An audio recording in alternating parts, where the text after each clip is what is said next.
problem here. This is Houston. Say again, please. Yes, Houston, we've had a problem. Okay, stand by, 13. We're looking at it.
Capcom Control, Marker 1.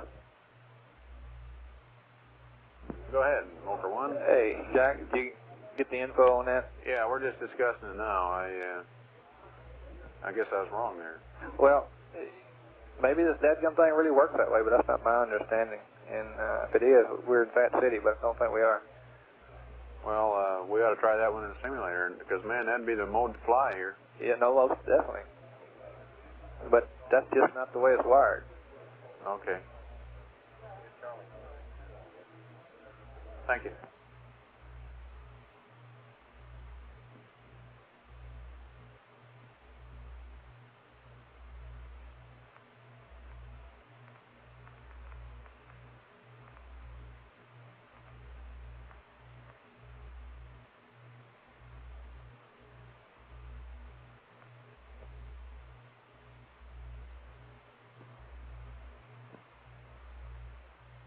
GNC procedures, Marker 1.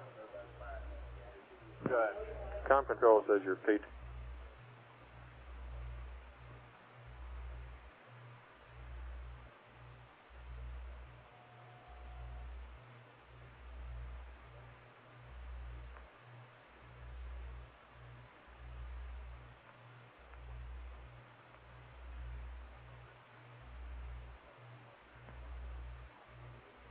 Flight Control. Go ahead. We're getting some data back now, and he's in the process of maneuvering, looks like. Okay, have we got that list of circuit breakers that we can pull? I want to get on with that and get this power downs going. Okay, Charlie's firming it up right now, Flight. What equipment does it amount to? The 8-ball and the inverter, essentially, is that right? My inverter's off. Oh, it is? Yes. Okay. It is off now? No. It's off here in the west. Yeah, okay. Houston, Aquarius. Go ahead, Jim. Okay, we're just about there in pitch and in their middle gimbal angle, but that outer gimbal angle doesn't look like it's going the right way. I tried both methods. Copying that control, FAO. Yeah, well, I've been looking at that too, and we're asking why, and we'll get an answer for you. Got any ideas?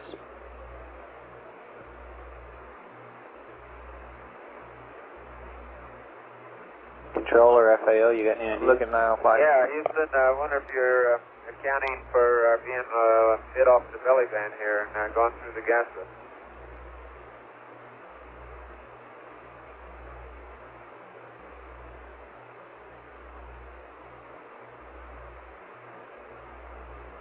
And Fredo, I know you're supposed to start sleeping here pretty soon, but we got a new PC plus 2 pad, P30 maneuver pad for you.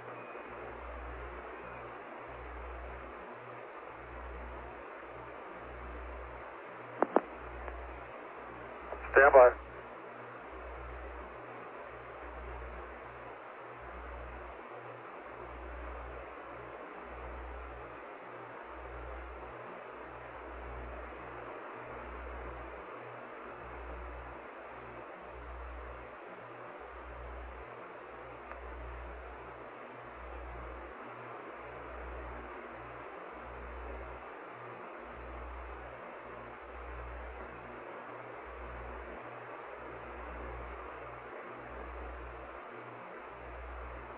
Okay, go ahead, Jack. Okay, Fred, P30 maneuver. Purpose is PC plus 2. Dips to, this time we're going to the MPL.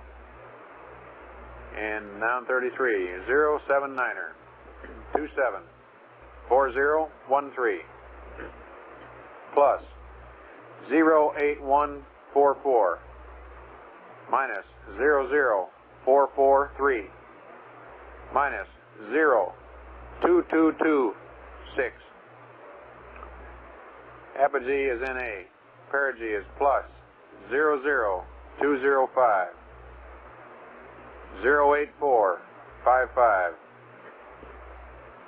420 268 261 plus 08155 minus 00443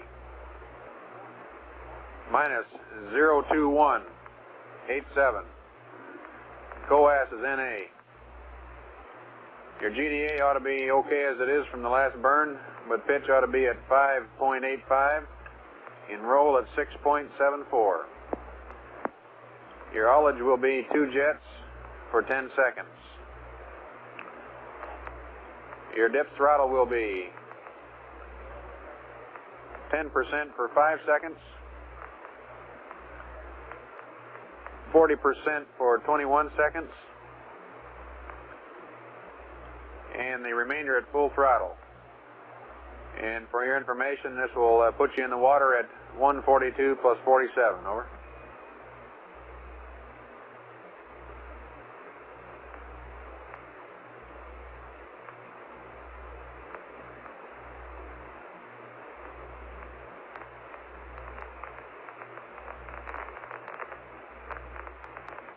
Vital?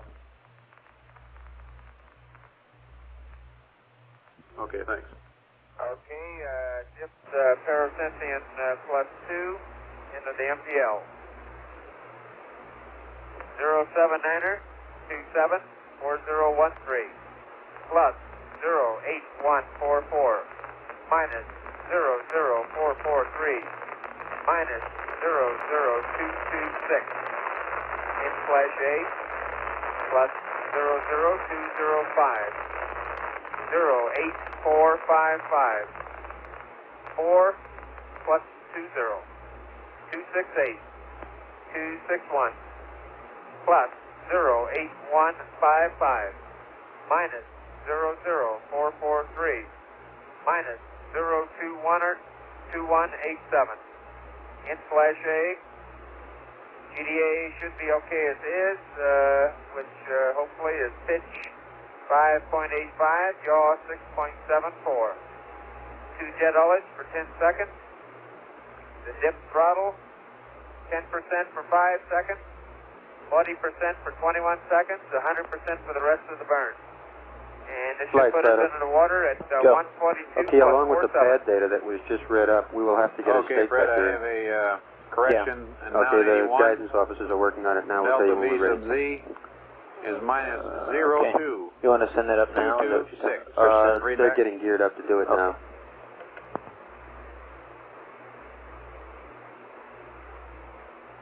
Control flight. Good, are you ready to tell us how you want them to set up this yaw? Yeah, Okay, it's good, no read different than the way I explained it to you earlier, Bob. We've got no other way of doing it right now since we don't have an auto way of doing it. Okay, and does the Capcom have it? I don't know if he does or not. Somehow that didn't add up with the Delta VX to give a Delta VR of that magnitude. Seemed like it's been bigger. Okay, we'll take another look at it, Fred. What was that question again? He didn't tag up Delta VX and Delta VR. They didn't seem to jived in.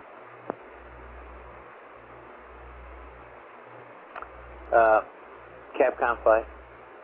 Go ahead. Have you and Control discussed how you want him to set this up, and do you understand what his limitations were, and they had 2 control switches? Yeah, according to Control, you can't use that technique. Yeah. Now, do you have the one that he says you can use? I don't have an attitude control mode. Okay, what it is, Jack, is we'll just be in at the attitude we want to start the PTC at, Which is close to where we are now. which is close to where we are now. We're in pings, minimum impulse right now. And to set up a limb yaw rate, okay, via minimum impulse. And that's all there is to it. We're in drifting flight in all three axes.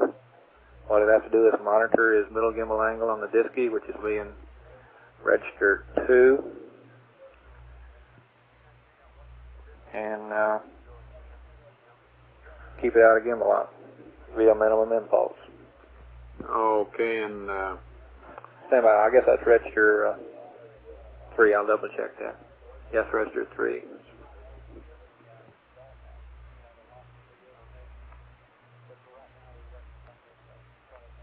Flight retro. Go. Okay, the delta VR is correct. You can't really add those components. It's a root mean square of Okay. components. Capcom, okay, go ahead, you're getting that procedure. I want to know when we can turn off this other gear, the AC, the inverter. okay, control is suggesting if pitch and roll get out of limits to use the TTCA, huh? Right control? Yep, it'll still be hot.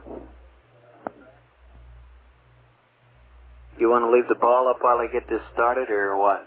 Yeah, I think it would be to their advantage to see what it is on the ball before they get this thing started. But if we want to get the power off, we're that critical.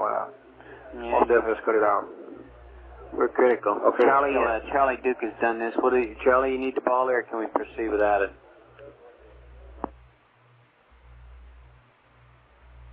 Okay, well, if you think so, why don't we recommend to get that power off? You have the list there. Okay, yeah. Houston, I'm not having too much luck holding this particular attitude. Maybe the roll will help. Okay, Jim, stand by one.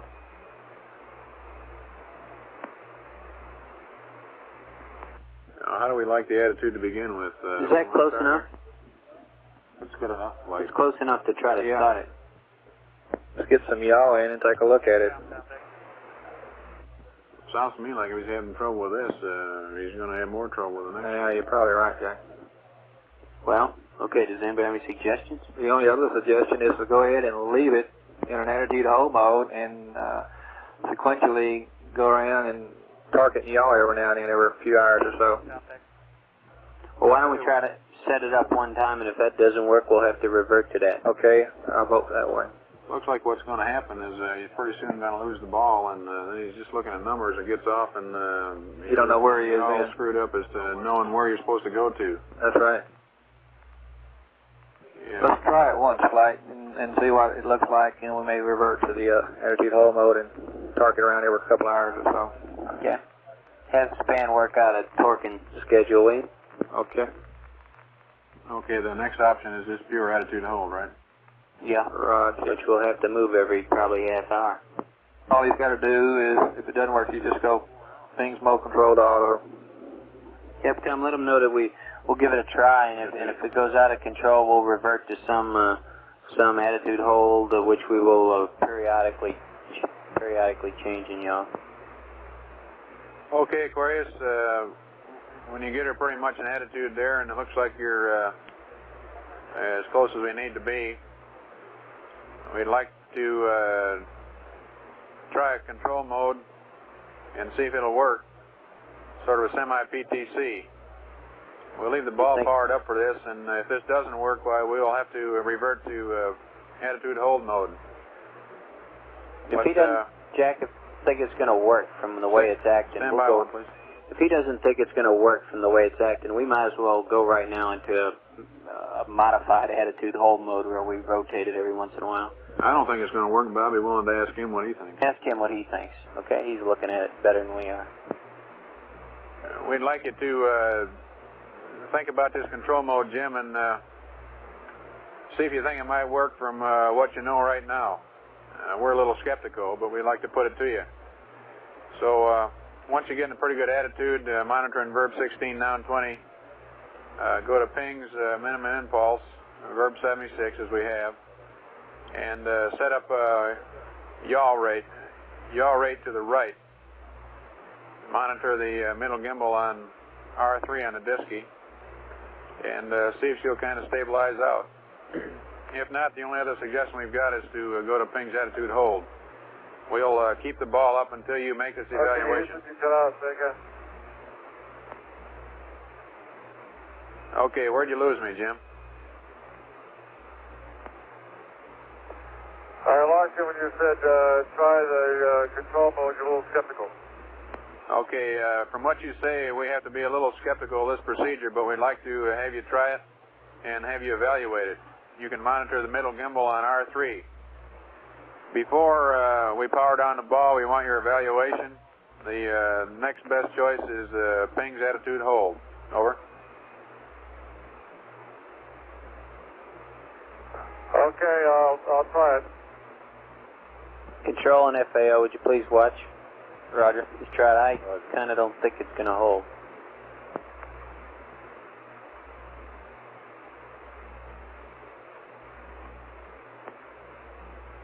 Control, we need pronto a schedule for rotation. All right, I'll put it in the span. Okay, and I assume they know we're in a hurry. Roger. Okay, go ahead with the control mode procedure. Flight gun. Go. We got a vector we'd like to put in. I know. Just stand by. We're busy with the computer right now. I don't know if you can put it in while 1620's up, but they're plenty busy right now. Here. We'll get it. Okay, I just want to let you know we're ready anytime. Oh.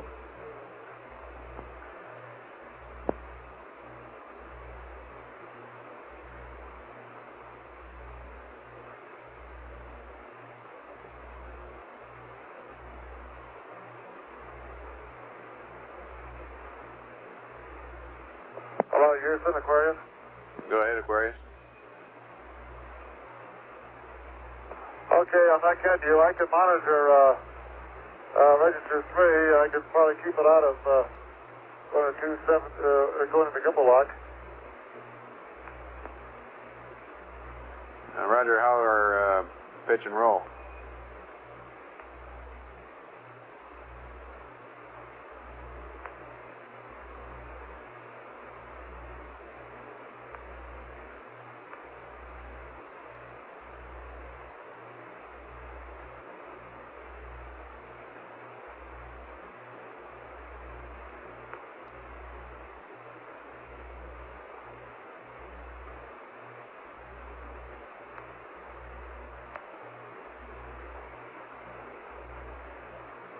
Control flight.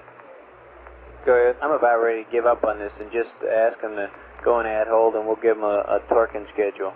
Well, from what we were looking at here, it doesn't look too bad, Flight. I'd like to get their report on it. You Okay, think I think I can control the gimbal angles at 1620 with the compressions the way they are, but I'll have to try minimum pulse in just a minute.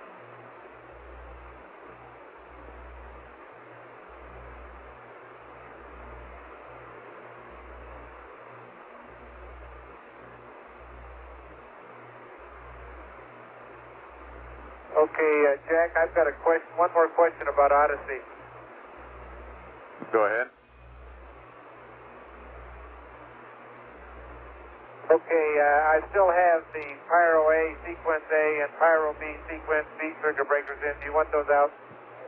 Yeah, Stand by one. Say again the circuit breaker slide. Pyro and Pyro A sequence A, Pyro B sequence B. They're in. Does he want them out?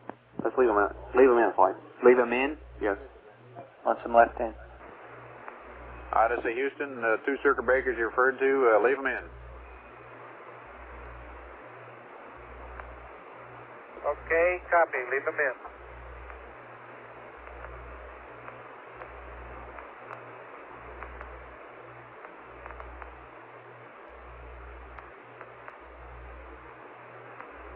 Okay, Houston, I can control yaw and minimum pulse, stand by on pitch.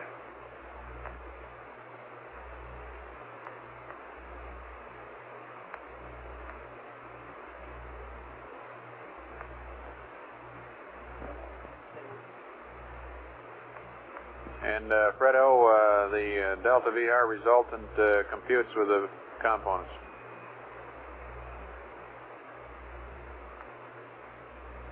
Fred's off the comm now, Jack. Roger, your pad is good. And Jack, we didn't get that whole sentence there.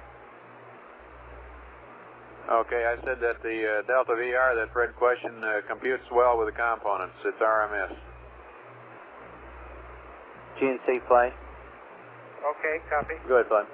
Would you go back? I'd like to hear one more time what if anything, we want to do about dynamic Okay, meters. now, Jack, let's For go this example, once power more. from the land. That's You wanted still me in to work. try out controlling the spacecraft at pulse mode, is that correct? That's affirmative. Set up a yaw right rate and monitor the middle gimbal angle.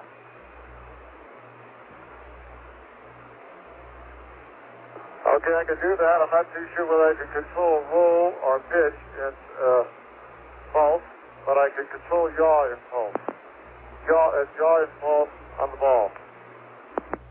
Roger, and remember, we're not going to have a ball there, so that we're going to be monitoring CDUs on the disky, and if we get it off, it'll be pretty hard to figure out where to fly back to. And well, in addition, have to control the omnis while we're doing this. Roger.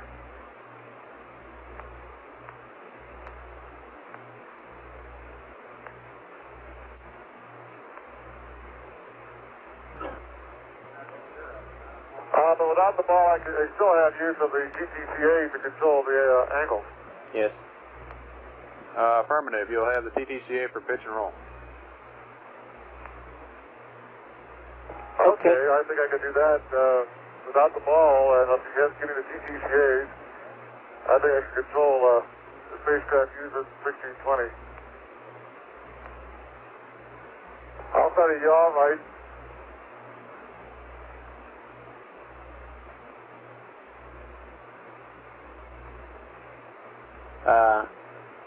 Look, I guess we need to bring this to some conclusion because we got to get the ball off.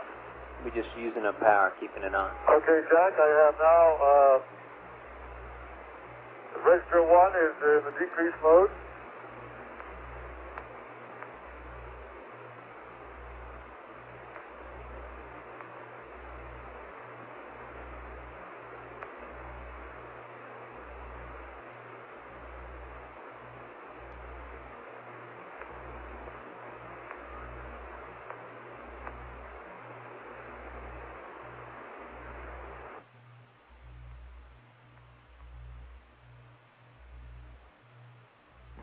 Control flight, how's that looking to you?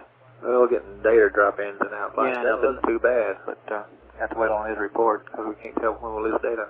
I'm kind of wondering what in the heck we stand to gain by doing it this way. Anything wrong with this spacecraft motion?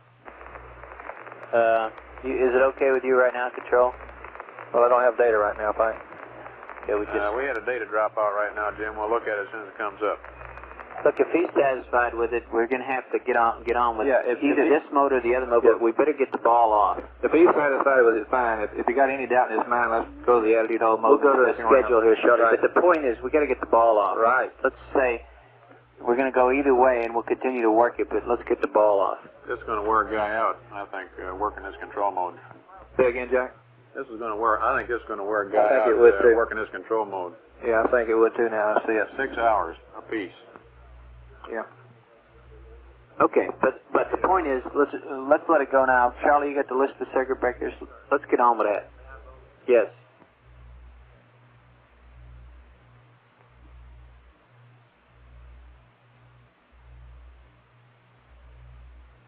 Okay. Okay. What do you want him to do? Go back to the original attitudes? I'm with you. A flight for control? Go. I'd recommend to go back to the attitude we started and Go to to attitude hold. Attitude hold mode. Okay, go, Capcom, and let's get that power Bryce, out. we're going to dispense with this control mode. We'd like you to fly the machine back to the original attitude that you had, and we'll go pings attitude hold, and then we got to get that ball off the line to save some power. And then in order to keep even heating every 15 or 30 minutes, we'll give you a call to give us 90 or 180 degrees of yaw. We'll get that worked out. Control flight. Okay. We'll need that. Roger, flight. I got it. Didn't Why don't work. you go back to your original attitude? And as soon as I'll be going back to it now. he can, we got a list of circuit breakers from the pole. Okay, and I want you to verify this attitude he's going back to. FAO, verified attitude, please. Notice that the 920s didn't show up the way that we got them written down. I think that may have been confusion flight on the minus yaw. That's the only thing we can figure out. We gave you a minus 4.5 for the ball. You could call that 355.5, but they usually refer to it as minus in yaw. Okay. Let's get them back and let's get this thing powered down as much as we can. Okay, and flying tell you. Yes. We got these consumer numbers here if you want them. Yeah, bring them up, show me. Okay. If that's the best thing to do.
Flight from control. Okay, go ahead, Control. Preliminary input is 90 degrees every hour. Okay. We're going to look at it some more. Yeah, okay. That's better than every 15 minutes, isn't it? Yes. Yes.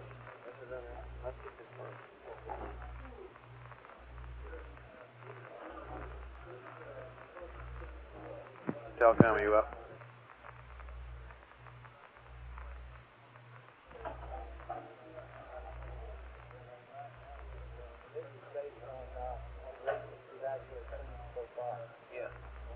They might go down.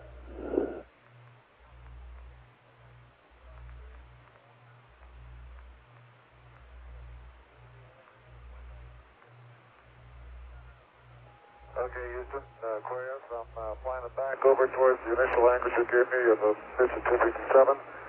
I'll get near the belly band in, roll and yaw, then I'll go to pings at hold. That's affirmative, Jim, and then we're going to have you go through a power down procedure. Okay.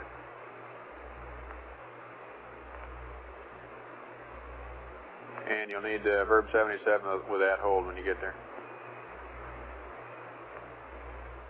Will do.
How close is he to attitude, gentlemen?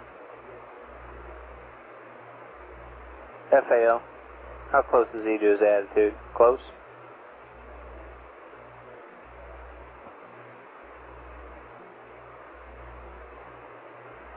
He is close flight. Roll doesn't. He's not all that close in the roll, but roll is not doesn't really matter.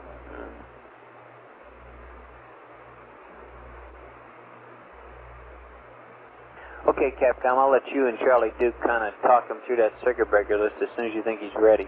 Okay? Okay, as soon as he's in attitude and you tell us when he is, we'll have him go ahead and hold. Right, FAO. Go. I'm sorry, it's yaw in this spacecraft. That doesn't matter. He still has a number of degrees to go in the roll. All right.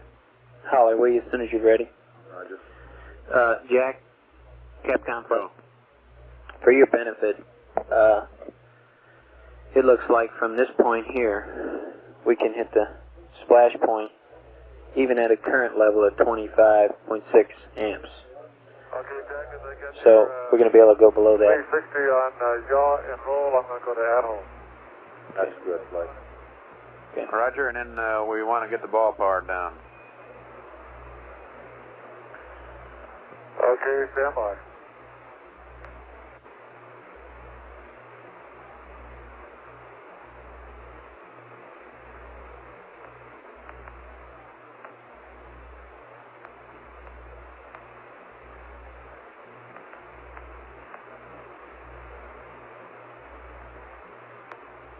Flight from control. Go. Just heard that this auto ping PTC procedure that ran on the LMS looks real good, and the procedure will be coming before too long, which we take a look at when it gets. Okay. Well, in the meantime, we can just. In the meantime, we'll press on like this. Yeah. Right. Okay, and flight, tell me. Go. We got a procedure here on the CO2 removal with one man in the CSM whenever you want it. Okay, well, stand by on that. Thank you. Roger. And remind me of it as soon as we get this Okay, other I'm stuff now in down. pings at hold, and can you read my disky angle? You like him? Roger, we see him? You like him? That's good. Okay. Now you want me to power it on the ball, and you'll give me the procedure for that, I'll do it right away. Okay, we'll buy what you've got on the disky there, and we'd just like to go through an overall power down procedure, and in so doing, we'll catch the ball in the inverter. It'll only take a few minutes. So, you ready to start on panel 11? Roger, Jack will copy, and I'll do the work. Okay, panel 11, top row. Open all the circuit breakers. All circuit breakers on top row coming open.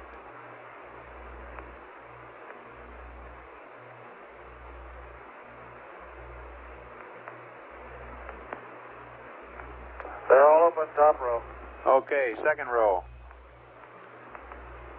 Close the first 6 on the left through the ISO valve and open all to the right of that.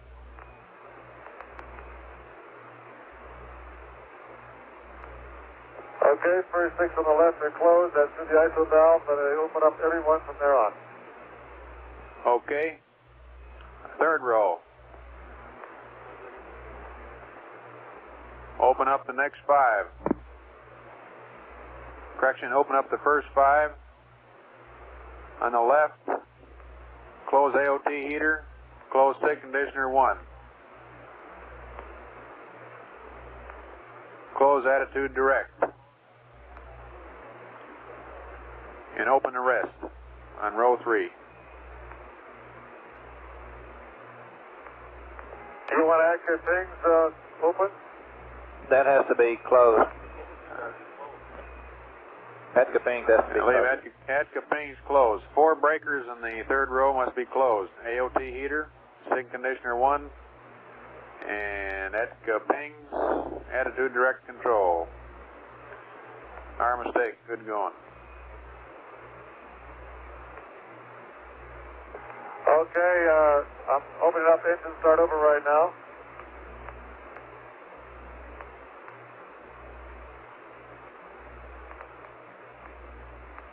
And that row is taken care of. Okay, on the fourth row. Okay, tell me, let me know how your From the current's left, coming out. open the first 5. Correction, close the first 5 and open cabin fan 1. Close the 3 glycol pump circuit breakers.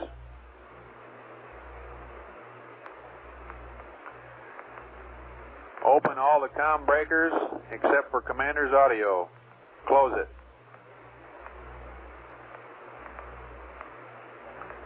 All the pings breakers open. Correction.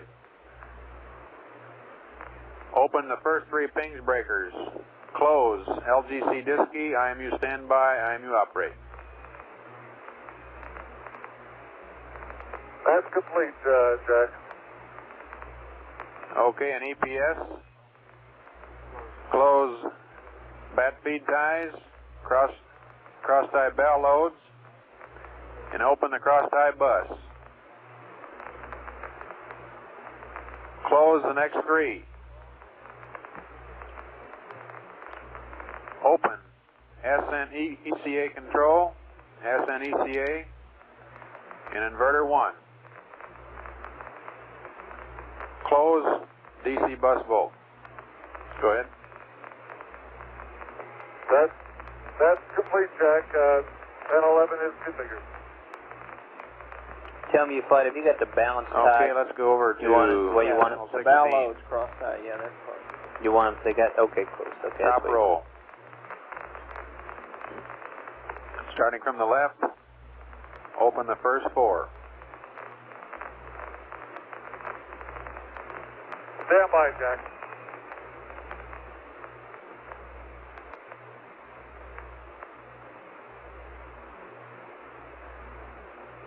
Okay, starting from the left, open the first 4. Okay. Then close the ISO valve. Keep your TCA breakers closed. Close the cross feed. Open the next 2 displays. Close the main salve. And the propulsion breakers should all 3 be open. Tell me you control, you copying all that? Roger. Roger, the main valves are closed and the display engine override logic is coming open. And PQGS and SN hearing breaker open. That's affirmative. The second row. They should all be open except for 3 breakers under instrumentation. Close SIG sensor, PCM-TE, and SIG conditioner 2. Over. Roger, you want flow control Go open? ahead. ASA should still be closed. You want to close the ASA? Yes. You don't want to give that up? It'll lose a platform totally in the ASA. How much does Engine it arm take? coming open and ASA I guess will be open, is that correct? Okay, we let's just take a got look at that. We change can on put you back in let's later. keep the ASA if we want to. closed. We're talking about that ASA, Capcom. How about suit flow control and engine arm?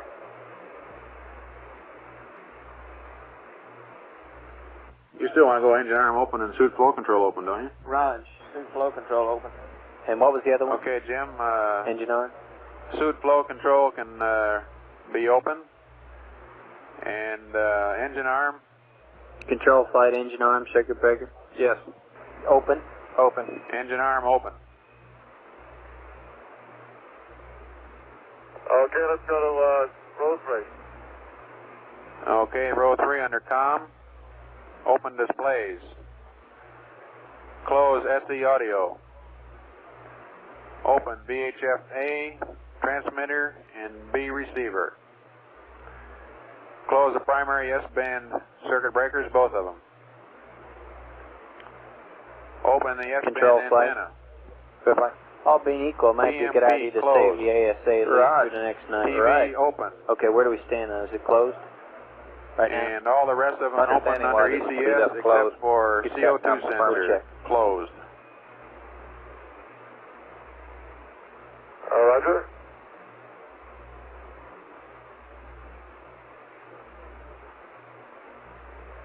Okay, under row 4. Under heaters. Your RCS quad heaters should 4 of them be closed. Open displays. Open S-band antenna. Open sequence camera. Under EPS, open displays. Close. DC bus volt. Flight, tell me. Go. Open inverter 2. Open ascent ECA control and ascent ECA. Under ECS, we have one change. Okay. Can you pick it up here, Dan? Close. Descent ECA. Descent ECA control. Translunar bus tie. Close the cross tie bell loads. Open cross tie bus. Close bat feed ties. Over. Okay, flight, we want the That's cabin complete, repress guys. breaker closed under ECS. Cabin repress. And check the ASA. And check the ASA. We want them both closed. Roger. Capcom, you copy those? Cabin repress and ASA, we'd like them both closed. Charlie, I think we ought to keep the ASA for another 16 hours. Okay? Okay, we already told them that. Oh, okay. How about the cabin repress? We didn't tell them that. That was a change that the Tell Me people wanted. Right. Okay, Jim, and we already got a change to what we just told you. Under ECS, close the cabin repress and ensure that the ASA breaker is closed under S&C. The ASA breaker is closed, and I closed the cabin repress. Thank you.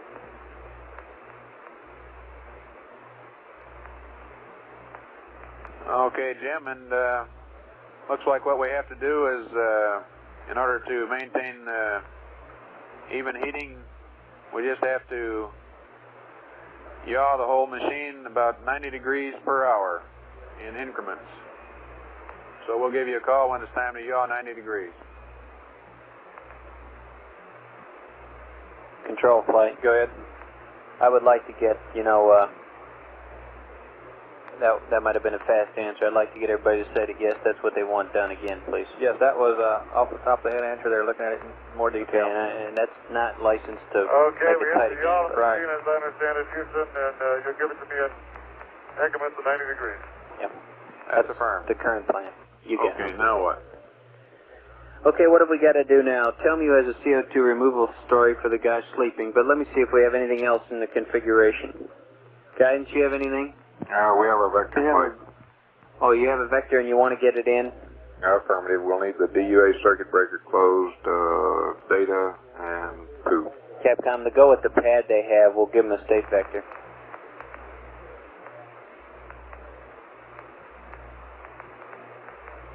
You ready with an envelope? They're ready with it, yeah. Okay. They need the DUA breaker and poo. Okay, Control, how about you? Are you ready to just stand by in this configuration? Affirmative flight. Tell me you CO2 removal. Anything else? That's it, flight. Okay. Inco, how about you? Flight Inco, we're squared away here. Okay, now you were talking about some other configurations before. Yeah, if we're going to power down the power amp, we have a procedure here. Do we want to do that now? Okay, Jim, your present configuration I think has the perhaps following not. Well, features. I We don't got think we the, want to either until, Electrical buses, because when we do it, we may lose cross telemetry ties and through the bell downlink load voice. We're circuit just going to breakers. have to try it and see what we get. And we have auto cabin repress. And one thing we'd like to do right now is to give you an uplink, so immediately we have to, on panel 11, close the up data link circuit breaker. Go to poo and data. Over.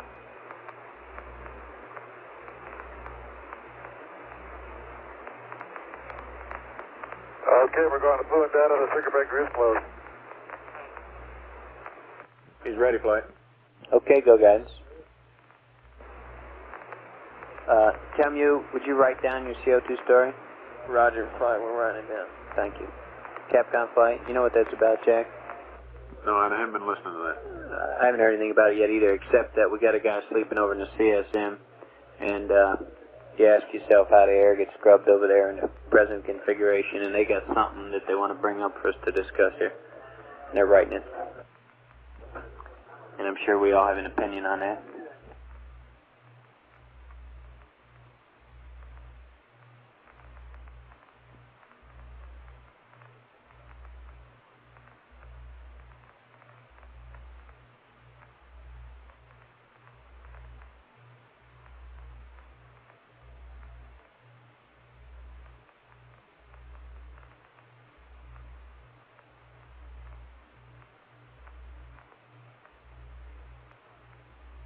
Econ flight? Go flight. Excuse me, tell me flight. Go flight. I was hoping that total average would be a little lower. Yeah, we're about 2 amps off there, flight. Okay, is there something we've missed here? No, I think probably just a heater or something. Stand by. Flight control. Go. One thing we might remind him of, he's in attitude hold right now on the motor control switch, and if he for some reason went to auto, he'd wind the whole stack up because the pings would try to drive him to an entirely different set of attitudes than he's at right now in the auto mode.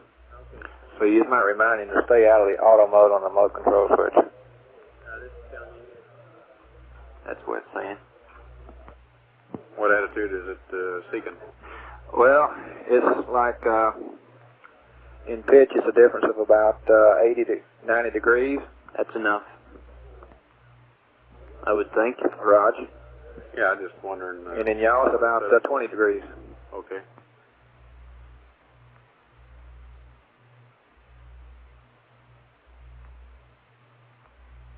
GNC flight. Go ahead, Blake. IMU heaters in your IMU. Nicely. I want to get a good story on that, what we want to do there. Okay? Okay. Ecom, are we running any power into your ship now from the LEM? That's negative, flight. Okay, now I want to know what, if any, we should do. The only one that comes to my mind is IMU heaters, but there may be others, and I want you guys to address that, bigger here, and let me know what you want done. Can't delay too long on those heaters, I guess. Okay, that's the only one in question here, flight, as far as we're concerned. And we got a procedure ready when they make that decision. Okay, GNC, the proper people talking about it? GNC flight? I'll double check, flight. I want to be sure that the thing is being addressed and we're arriving at a conclusion in the right time frame.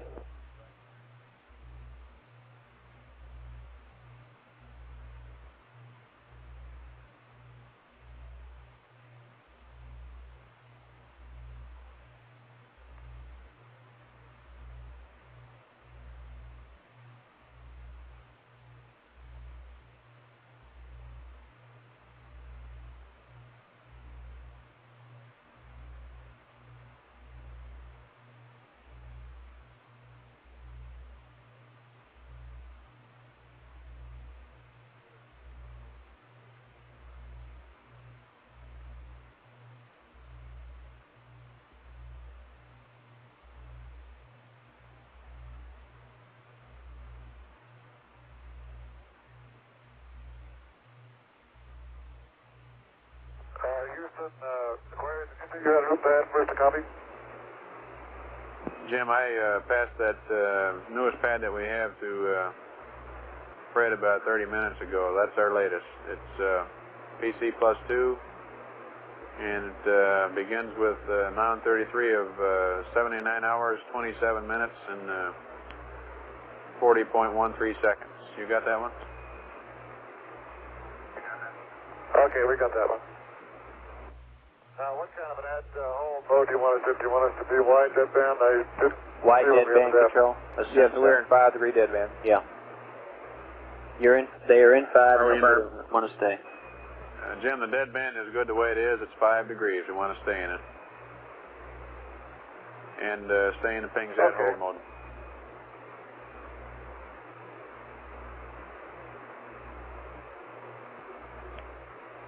Flight control. Yeah. Did we address him on the fact that not to go to auto and what was going to happen if he did? I don't think so. Did you, Capcom? Say again, please. Did you mention to him that he ought to consciously think not to go to auto? Because he's got large attitude errors if he does. I didn't mention that to him. I will. Okay. We ought to also tell him not to drink any water out of the land, eh? As a matter of fact, that's a good idea. If they want to drink, they ought to get out the CSM, right? Good idea. I thought you were pulling my leg there at first. Two things, Jim. We want you to know that there's some pretty big attitude errors in, so if you go to auto, the computer's going to try to crank you around, and the other thing is don't drink water out of the lamp.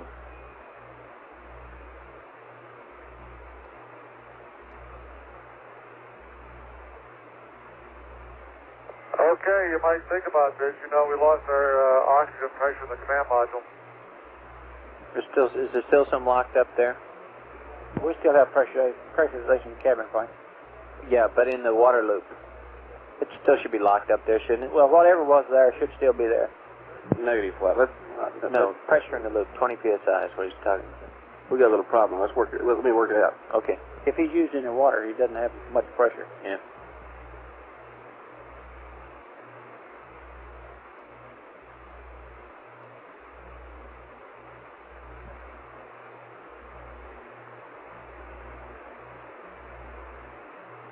Flight guide. Go ahead. We're through commanding. Capcom through commanding, pull the circuit breaker. DUA.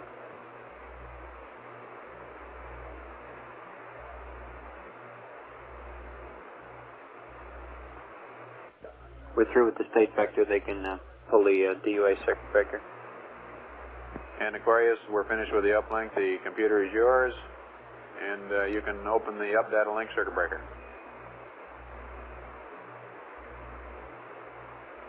Body cam.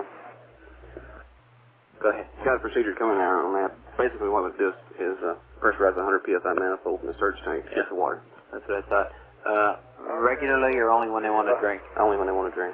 Up data link, and we've gone off of data, and I've got 1620 in the computer. Okay, but we want to be stingy with that surge Right, tank, Jim, John. I guess we're going to just kind of perk away here now. Oh. Okay, Jack, one more question about Odyssey here.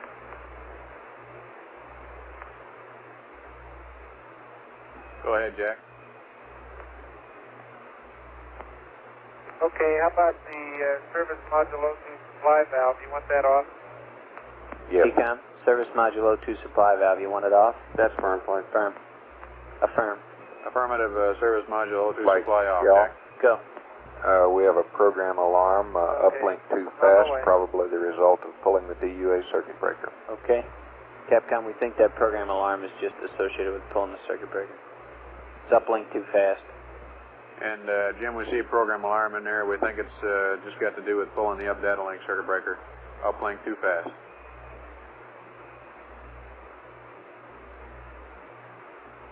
Roger, I don't see it. Should I reset?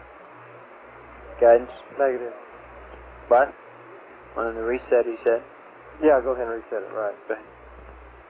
Go ahead and reset, Jim.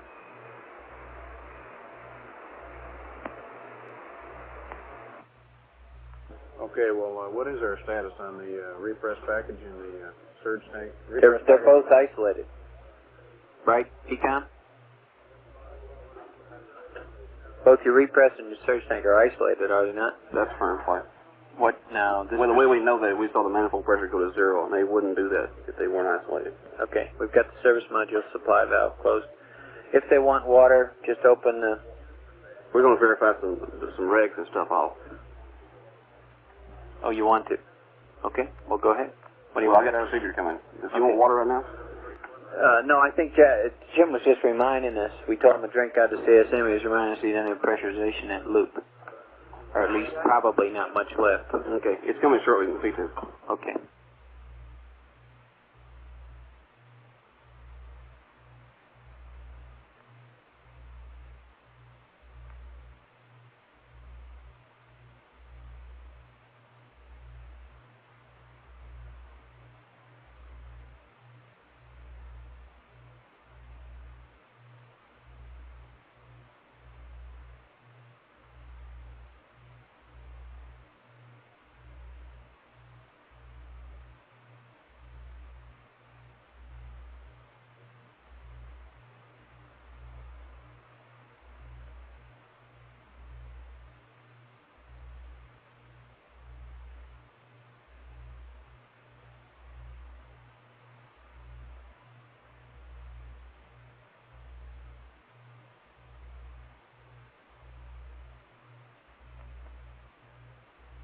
Flight, yeah.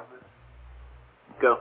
Now, we don't understand why he didn't see the program alarm. We're checking now to see if maybe we've got a breaker pull that kills his lights. All right. Flight control, we're looking at that right now. Okay. Okay, everybody. Now, one more time on the configuration. We are essentially in a configuration that we're going to be using for the evening. The only thing that concerns me is the amps are a little bit higher than advertised. Yeah, fine. That's But probably two. due to the RCS heaters. All right. And I will continue to entertain any suggestions there. Flight info. Go ahead, Aquarius. We still have a power amp to turn off, yeah. One We can thought save that some might there if we... occur to you is that if we have low decent water pressure, we might consider taking the pliff water and filling it in reverse. If that works, we might look at a procedure for that. Here we come. Roger, good thought. Are you looking at that? Bounce that around a little. We will. They already were looking at it, Jack, turns out. It didn't work, Flight. Yep. Okay.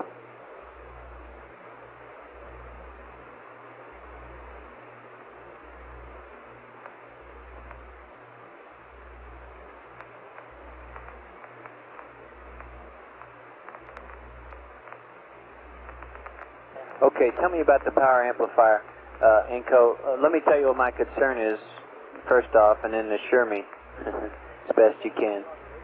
Okay, Jim, that's a good Kind of want to thought. avoid We've a looked at real that, calm and problem looks like right that's now. feasible. You know, things are just So, settling down. If I'd like we need to do that, we will. Right, we shouldn't turn it off then. Well, what might I run? What everything's going to be marginal, downlink and voice? The downlink will be marginal. The telemetry. We have 210 voice from Parks now at this time. Mm-hmm. And that may be marginal. Our uplink voice will not be marginal in either case. So if you want to hang on the comm for sure here for a little bit longer, then we ought to stay in the power amp. I would like to. Tell me you fly. Tell me you fly. Go ahead. Merlin, I'd like not to get into a real marginal comm situation, but what's happening there? Are you just getting heater cycles? Evidently so, Flight. You sure, what are those those numbers you showed me were an average? Jack, Yes. When it's time for me to make my 90-degree yaw, what I plan on doing is going to Control, listen to down this. 76, Roger. pulse, and just pulse and yaw several times to keep the yaw start, and then hoping that pitch and roll stay within the limits. Roger, like that sounds one, like a Control? good plan, and you can use your TTCA and main impulse to take care of pitch and roll. Tell me you have something for me. Yeah, just going to tell you the average current is about 27 amps right now. Okay.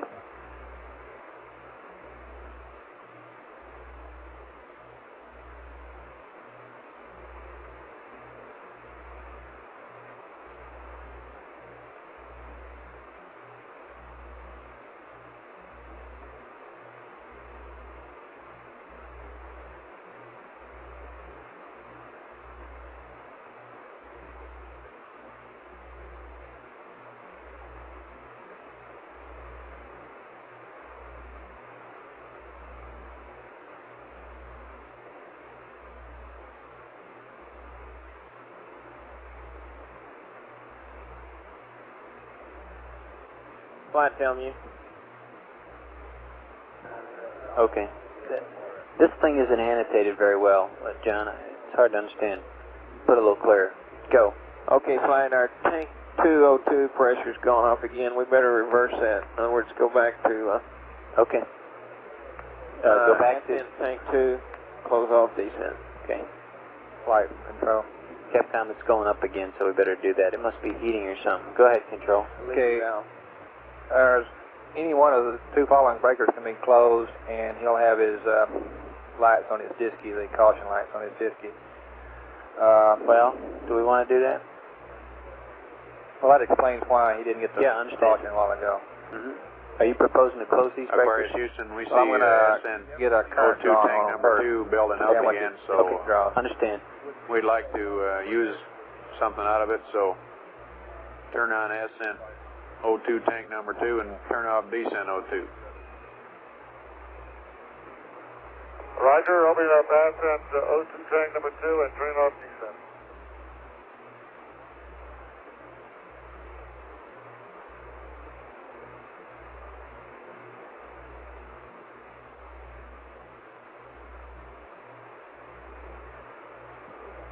Tell me you fly. Go, Flight. I now want to hear about CO2 removal. Okay, Flight. What we need to do is... let me be sure that everyone's hearing this. I want you to hear it, Joe and Jack. Okay. Go ahead. What we want to do is take the commander's suit hose and cap the return hose. That's the red one, suit loop inlet. Okay. Cap the return hose portion. Stand by. Let me write it down. Take the commander's hose and cap the red one. Right, the return hose. All right. Okay, and then take this hose and stick it up in the tunnel as far as you can get it. All right. And this should circulate some O2 in it. Will it circulate the entire output of the suit loop to the CM first? So No, what it does? just half of it. Half of it. Okay. Okay. The half to that pseudo. Yeah. Okay. Well, that sounds like a very passive thing. Yeah. And reasonable. Anybody got any objection to that?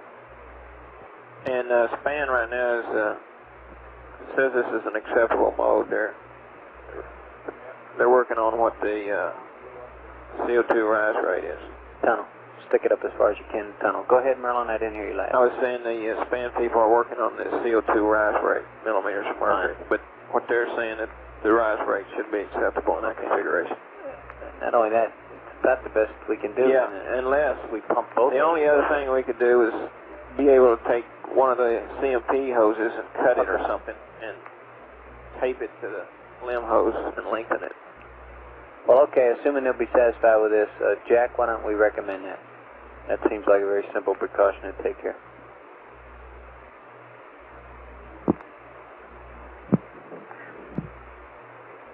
And Aquarius Houston, we're starting to think about CO2 buildup up in the command module there, so we've got a recommendation. And what we're recommending is that you take the commander's hoses in the limb and put a cap over the red return hose. And then figure out a way to fasten those hoses so they blow up into the CSM by extending them up through the tunnel as far as possible. And we'll get some flow out the blue side, circulate it up around in the command module, and keep the CO2 level down.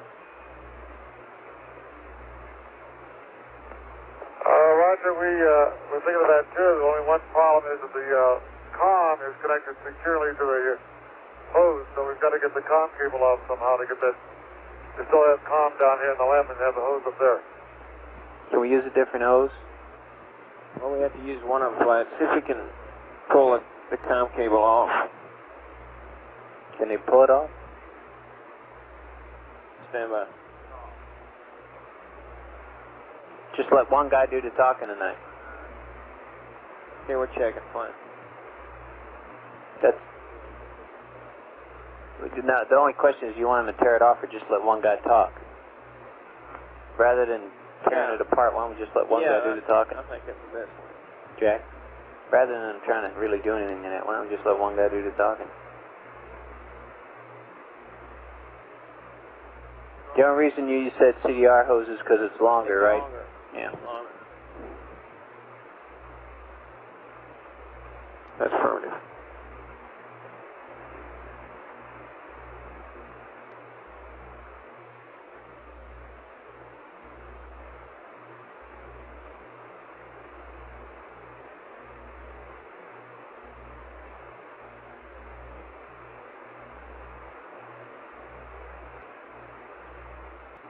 Houston, we're trying to extend that commander's hose by use of the vacuum hose. So, copy that, Captain? Sounds like a good plan if you can work that out, Jim.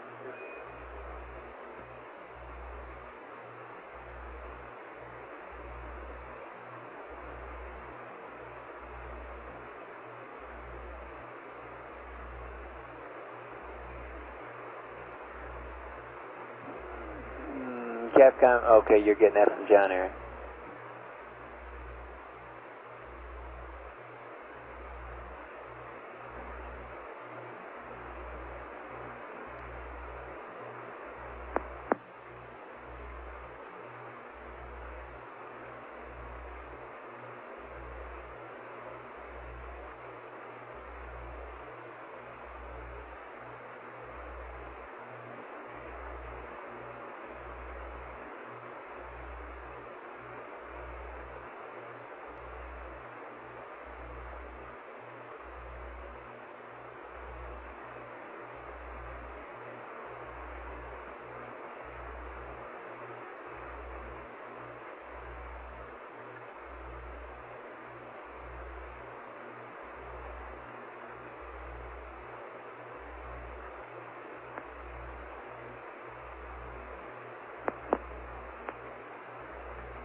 Aquarius, if you can shake Jack loose there, I've got some procedures for him to write down.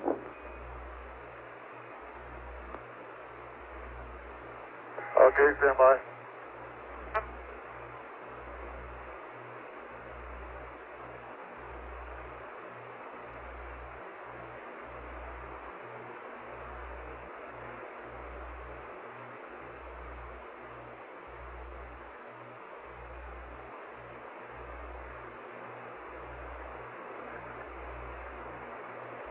Okay, Jack, is this a long one?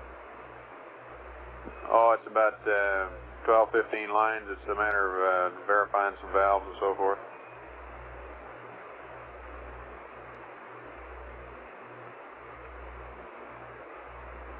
Okay, go ahead. Okay, we want you to go in when you can and verify the following valves and leave them as we outline here. Repress package valve, off. Emergency cabin pressure, off. Direct O2, off. Demand reg, off.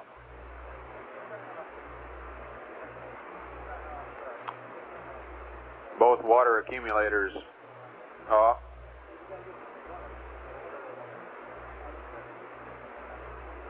Main reg A and B, open.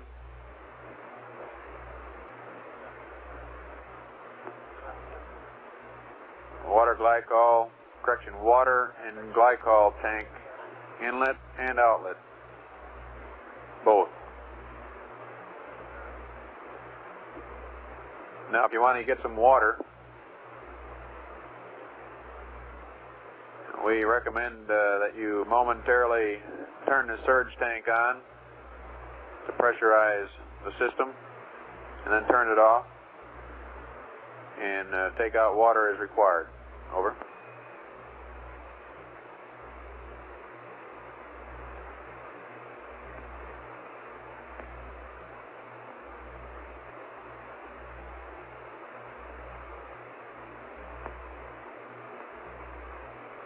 That's it, Jack. Another note on taking water.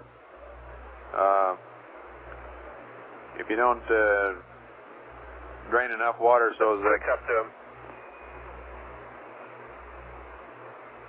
Say again, Aquarius.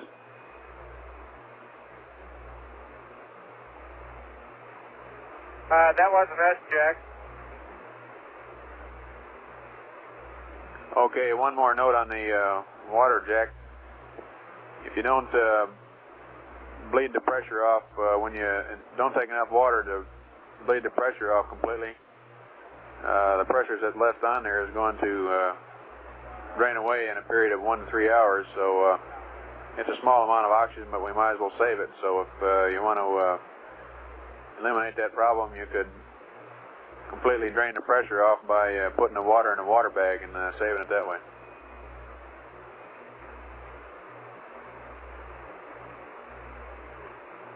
Okay, that's a good idea. So that's the end of my line. What I'll do, let me repeat. Okay, let me repeat it all back to you. Repress package valve off. Emergency cabin pressure off. Direct O2 off. Both demand regs off. Both H2O glycol accumulators, water glycol accumulators off. Main reg A and B open. Water and glycol tank inlet and outlet open. For water, momentarily pressurize the surge tank. Take out water as required. You're recommending drain out all the water until I can't get any more water out of it in order to conserve the oxygen. Okay, we just want you to turn off the water accumulators and not the glycol accumulator, over.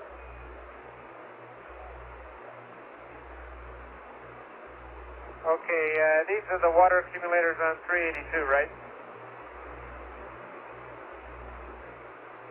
That's affirmed the accumulators on 382.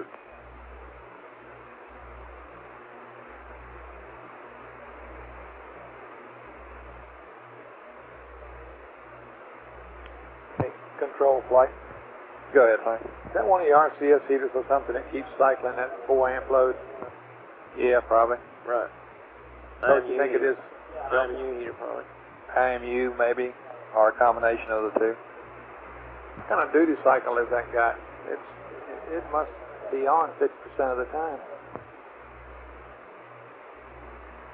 Isn't it, approximately? About 17 or 18%, you know. Is that all? I guess I'm just staring at it too long or something. Well, with this present profile here, we'll probably have to tire something else down here after the burn. After the burn? Yeah, we make another burn at AER. I think we will. Okay.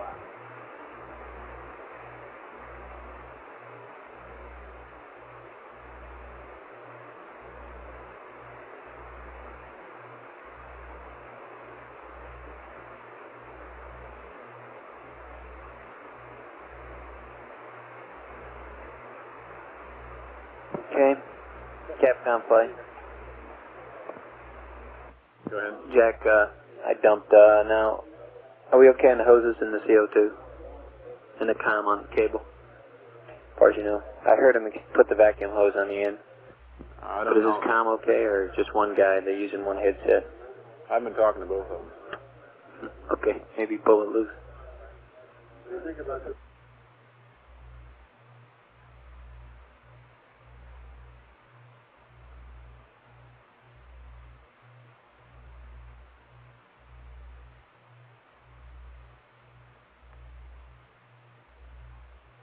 Fido flight. Go flight. Are you getting good track now? That's affirmed. Alright. Look at 67 hours for Vector. Alright. Okay, a couple of things that are being entertained that I would like people to know about. Can I get an amber light to see if anybody's listening? Yeah, that's pretty good. Guidance, CCOM, GNC, control. Can I have your attention just a minute? Look, control, are you with us? Is he busy? Hey, go ahead, Fly. Okay, I just want you to hear something now. The two things of some significance being discussed. One is that we can save a couple amps by turning the comm down, and at some point here when this thing stabilizes, clearly we're going to go to some kind of duty cycle on the comm. I don't know whether that's tonight or not, but that will happen here at some point in this flight. The second thing is that there's active discussion going on as to the pros and cons and the advantages of dropping the service module, perhaps prior to PC+2. And I'm not up on all the details of that discussion, but it's going on. You guys in the front room here ought to know about it, those of you who don't.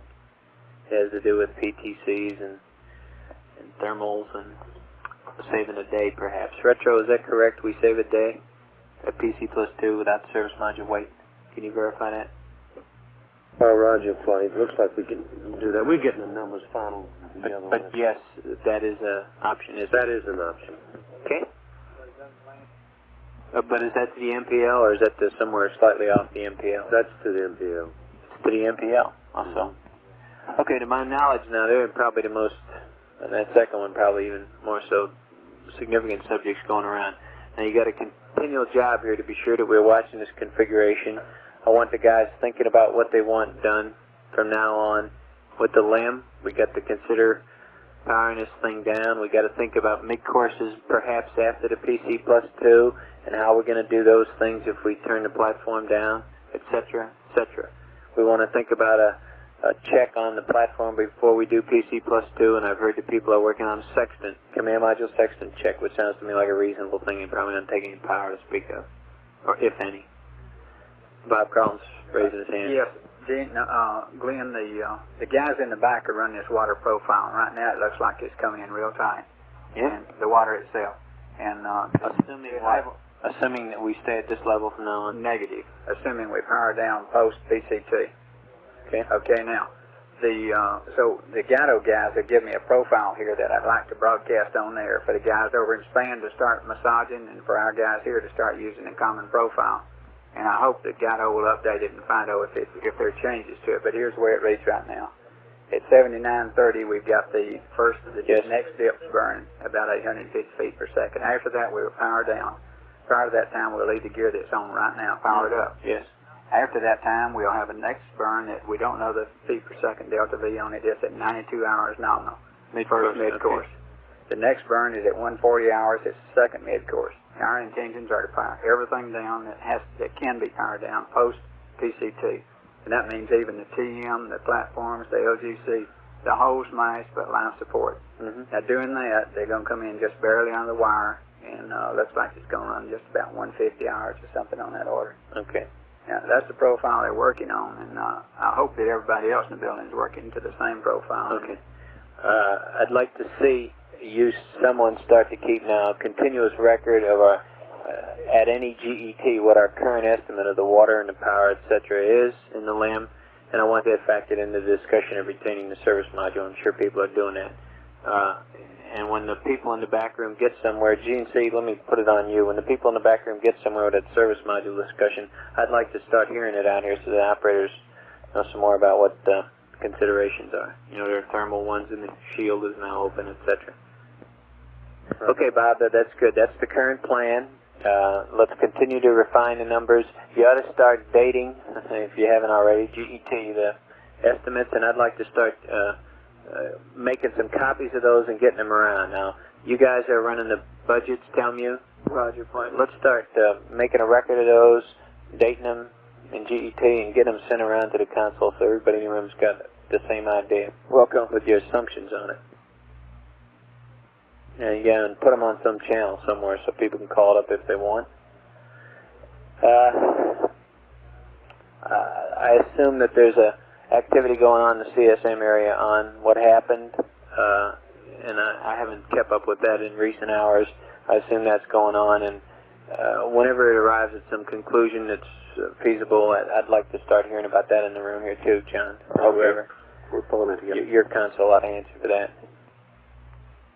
Okay, now, does anybody have anything else that they want the rest of the people to be aware of? Friday, Cam. I've got the procedure here to power the IMU heaters. If we, and it gets us decided we should do that. Is it? That's firm play. We'd like to powering the IMU heaters keeps what? IRIGs or PIPAs or both? Both. Okay, we have to power it to keep the IRIGs? PIPAs mainly. Well, I mean, who cares about PIPAs?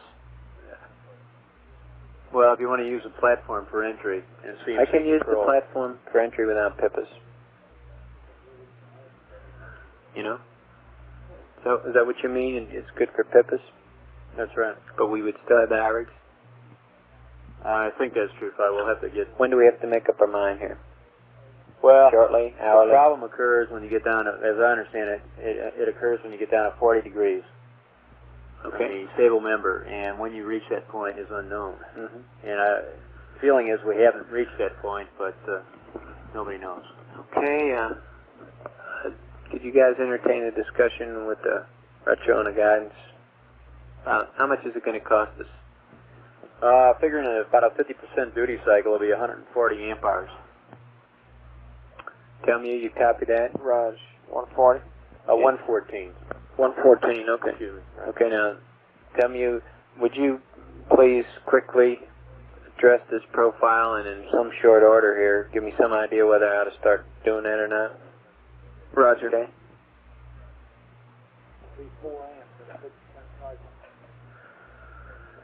I don't know how you guys feel. PIPAs. Friday, Cam. Correction on that power number. What Get right power? back to you. The 114 amp hour. Okay. We'll get a better number to telecom. Okay.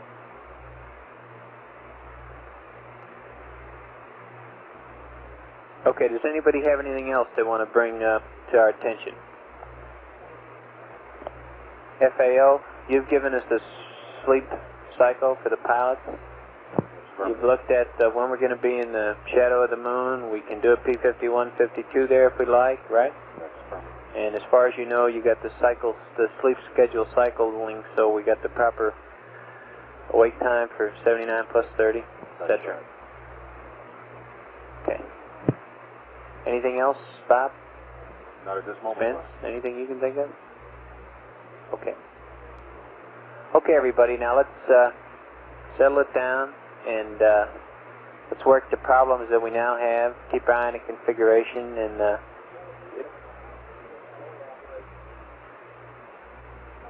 yeah, and if anybody's here from the next shift, maybe they ought to get an hour's sleep somewhere.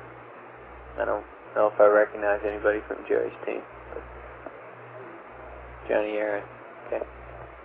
Okay, everybody, would you go back green for me, please, so I'll know where we are. GNC, Fido, Capcom, back green, please.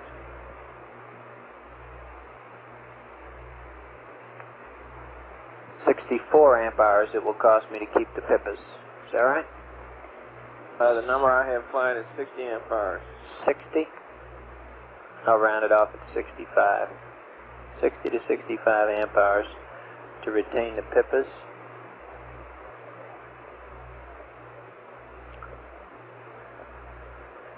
And tell me, would you quick run me out your amp hour budget?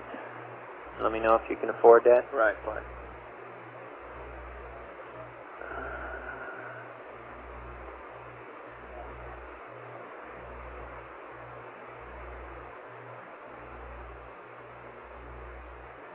Okay, fine, tell me.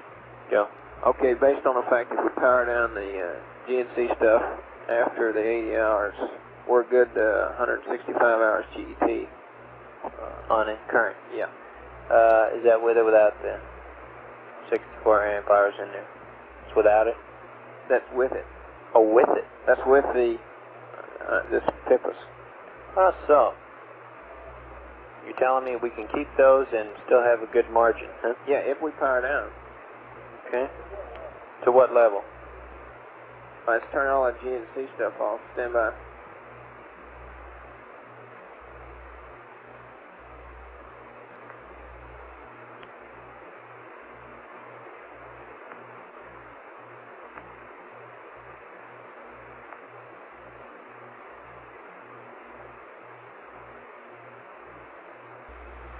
Tell me. Go ahead. It's about 20 amps. 17 to 20 amps. I'm sorry, I don't know what question you're answering. 17, 20 amps. Oh, that's what you're assuming to be the power down. Yes. Okay. Guidance and control flight. Go, flight. Control here. Assuming that you got a power backup to do a mid-course, do you know how to do that? How are we going to do that? You mean bring the platform back up? Yeah. Well, we've been looking about using the CSM optics to find out what the platform alignment would be in the limb. We could do that. Well, okay, but we're talking about turning it off. Can we use the CM optics data to... when we bring it back up, right. Bring it back up and align it? That's for mid-courses, it doesn't need to be but so accurate, right? Right. We could just find out where it is with the CSM optics. I see, and proceed from there, huh? Right. Just use what it comes up with and just define a matrix wherever it is. And you can resolve all ambiguities and know where it is from some optic shots. Is that right? That's from the CSM optics. Understand. And we've been looking at that and working on a procedure to get power to the CSM optics to be able to do that. Okay. Ecom and GNC have got a procedure written up for that already. All right. And we're looking at checking the limb alignment, how accurate it is prior to the 7930 maneuver. Okay, so that's in summary then, it's no problem to take the IMU off and then you have a fashion for bringing it back on. Right.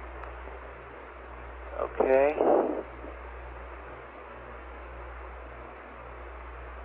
Okay, and I'm still standing by to hear some more about the IMU heaters.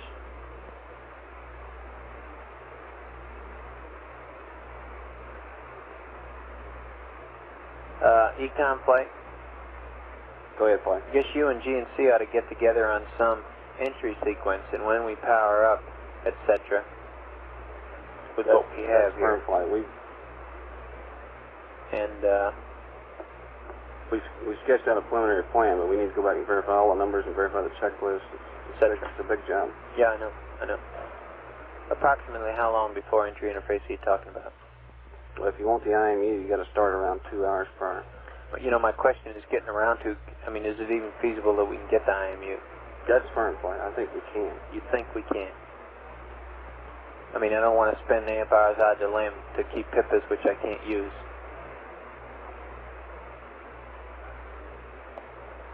All right.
Flight control. Question. Go ahead, control. Hey, can I take two? I got Bob to plug in. Yeah, okay.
GNC flight. Jack, you're listening to all this. What do you think about the heaters? Would you like to try to retain the option to have that PIPIS? We can choose at any time to give it up. I agree with that, but Not costing us any water. I think we ought to power them at least for meantime, even if it's cyclic. The only trouble now is we don't know what the cycle over there to do it in the dark. Right. Any problem?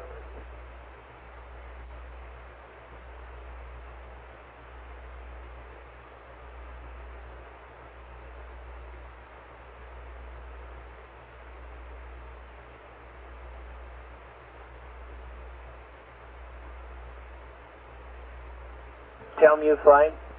Why, tell me. I'm kind of being talked around to punching in the IMU heater circuit breaker and the CSM and hanging on to that capability for a while for a number of reasons. Yeah, like I say, if we power down here, and I think that's what we're talking about, powering down the GNC after we burn, that'd be acceptable.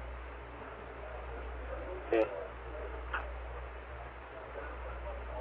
GNC okay? Sounds good, Mike. People say we got to punch it back in to save them, huh? That's right. Punching it in back now, we're really doing some good. Say the PIPIS. I haven't got the word on the IRAs yet. Well, with or without, these guys have an argument for retaining the PIPIS in the nav. Okay, Joe. You talking? Yep. We'll punch in the circuit breaker and IMU heater circuit breaker and retain the option. Yeah, to say. Well, wait a minute. Do we have to do anything else? Powering the bus? Powering the command module? We got to do a lot of things. Like, Oh, wait a minute, Capcom. Roger, Jack. We're asking whether a P51 and a P52 are required in the backside of the mountain. I think so, Jim, but stand by while I verify it. Guidance flight. Go flight. Are we going to require a 51 and a 52 or just a 52 when we get in the shadow? We know where the platform is, flight. Well, You think just a 52? Is that what you're going to say? Yeah. Joe, we think just a 52 will do it.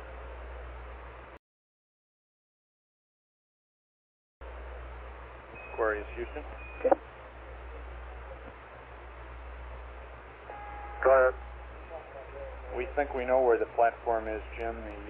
The tracking looks real good from the last burn. We feel that just a P52 will be required. Okay. Oh, Econ, you guys working out what we need to do? That's fine. Okay. Capcom flight, they're working something out. They'll write it up for you on the IMU heater. Joe, has your continued tracking changed our paracynthian altitude any? Fido, what's the current paracynthian? Stand by, we'll get the latest on that, Jay. Stand by 1 flight. Okay.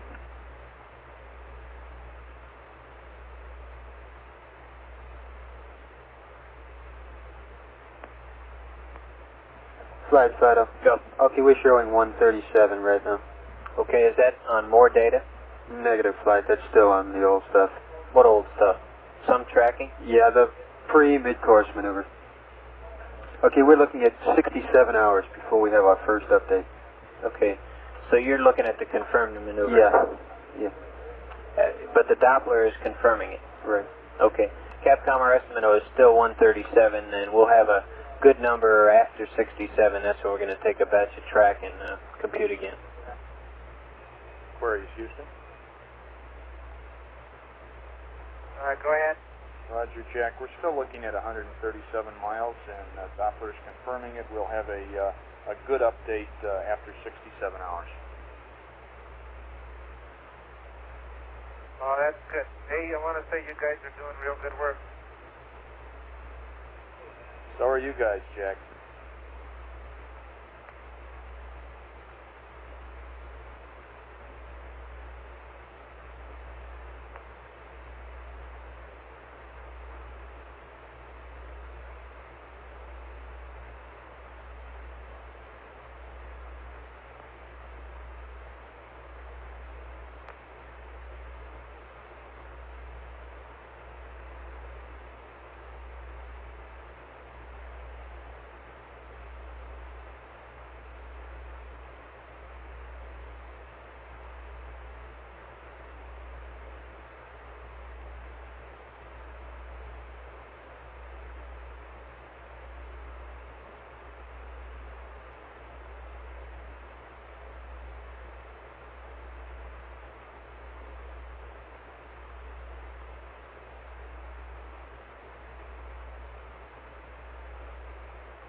tell me your flight? Go ahead, fly. The thing you're using is average power. Is it the number of amps when those heaters are not on, kicking it up 4 amps? Well, it just averages the duty cycle. Averages the duty cycle. And what kind of an average are you seeing? About 27, 28 amps. Okay.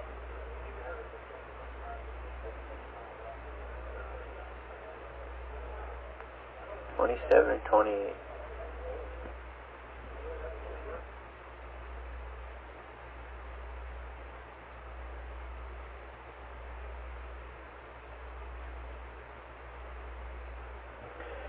Tell me your flight. Go fly. And with our current power down plans, assuming you leave the comm on, what kind of average are we going to be at? About 20 amps fly. And assuming that I duty cycle the comm, what would I be at? You mean take it off? I'll take it off and have calls every hour. Just a minute, fly. I don't think we worked that one out yet. Alright. And with the 20 amps, Merlin, what have I got on? Purely your ECS? Yeah, that's primarily ECS and your comm instrumentation. Alright. Okay, well, flight, we're working on this powering up the CSM right now. Could I get back with you? Yes, go ahead. Flight Inco. Go ahead. We'd like to propose a small little test here. Okay? What we'd like to do... You know how I like those. Yeah, I know, but this may save us some power if we can get it to hang in here. We're talking about turning the biomet off, going to low bit rate, down voice back up, and opening up the power amp circuit breaker, and seeing if we can maintain low bit rate lock.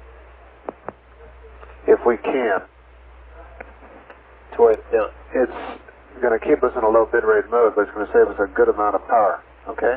Now, later on when you yaw, we won't be able to hold it. We know we definitely won't because of the attitude. We'll be looking at that Omni. Okay.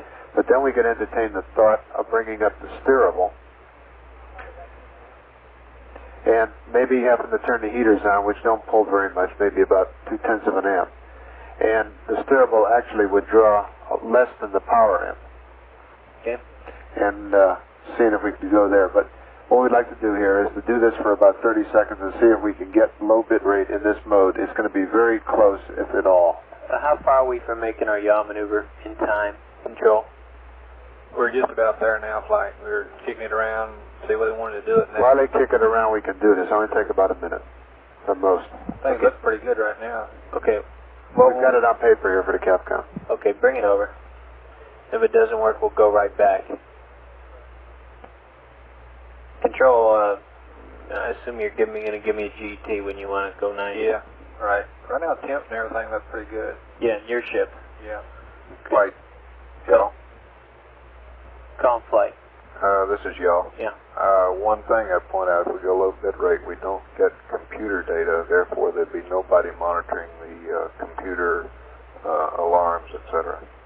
That's right, flight. But that one of those breakers open, he doesn't get the computer alarms on, or the caution lights on his disc. And we can push one of those breakers in, it pulls about 0.2 of an amp. Okay.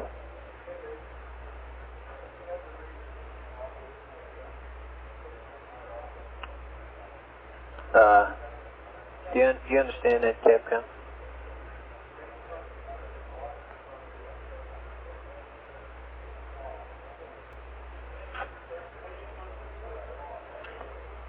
Inco flight. Well, one more time. What am I going to do by doing this test right now? When I'm going to do my yaw maneuver? Well, if we do it before you do your yaw maneuver, we'll be looking at a good Omni. Okay, we do the yaw maneuver, we're down in between country. Okay, but so we're looking at a good Omni. We're going to move in 2 minutes. I'm not going to save anything. Oh, yes, you will. See, then we'll know we can do that. Then when we move down, we can activate the steerable. Okay? Keep the power amp off. Use the steerable. All right. And save some power. That's what you're after. Yep. Right? Okay. Power and water. You with me, Captain, on it? List there? I think so. The list is straightforward. I understand we've got the first yaw maneuver coming up in a few minutes. Soon, yes, and we're doing this to see what we want to do when we go to the new position. It's possible that we would go to a different comm configuration and save some power. Okay? You understand what wants to be done there? Yeah, I think so. Okay. It's in the interest of saving the power that the power amplifier could gain us. And if it works, we'll end up saving an amp or two, which is worth it. Okay.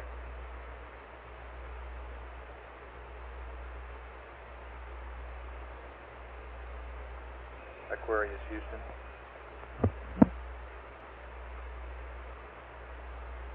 Okay, we'll try. Go ahead, Houston. Okay, Jim. We've come up with a COM recommendation, which we hope will save some power by powering down the power amplifier if it works. And I'd like to read up the steps to you and have you think about them for a minute. And we recommend trying it before the first yaw maneuver. Over. Okay, you can read up the steps. Okay. Step 1, biomed off. Step 2, go to low bit rate. Step 3, Flight go to control. down voice backup. Go. Okay, about 65 hours GET. Let's rotate 90. Okay. Power amp to prime. Step 5, Thank you, Hal. panel 16. Right. Power amp circuit breaker open. Step 6, range function switch off. Read those back to me and then I'll have a remark.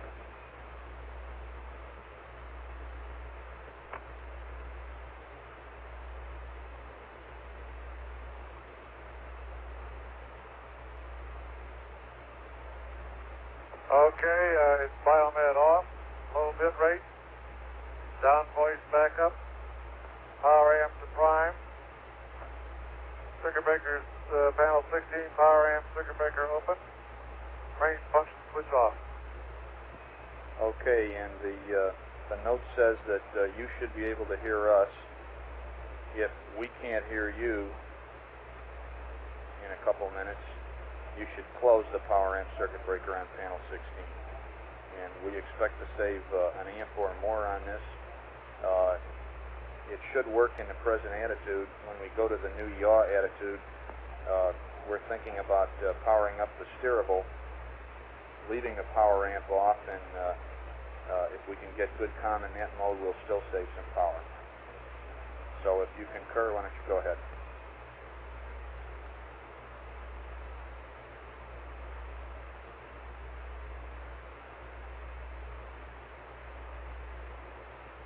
Okay, in this mode, you should hear us, or we should hear you, but if you can't hear us, then we ought to close the power amp circuit breaker again. Is that right?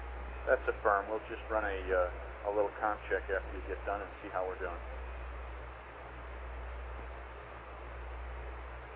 Okay, fine. And if that all fails, we go back to our original configuration. That's affirmed.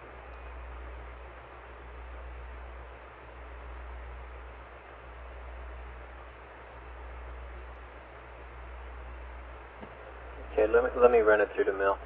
FAO flight. Go fly. Charlie Duke and others are suggesting that we consider trying a technique of P-52 with the Earth and the Moon, Earth and the Sun, which takes certain angles, etc. And for all I know, we may be very close to it at either this or the next yaw attitude. This would give us a leg up on whatever we might run into with our P-52 in the shadow. Okay. In other words, we might know that this works. May be able to get an update off it right now. Why don't you run that through and see what it takes to do that? Power amp primary. Power amp unit primary. Okay. Circuit breaker 16. Power amp circuit breaker open. Calm. Power amp circuit breaker open. Only one. That's ready? Yep. Range function switch off. It is off.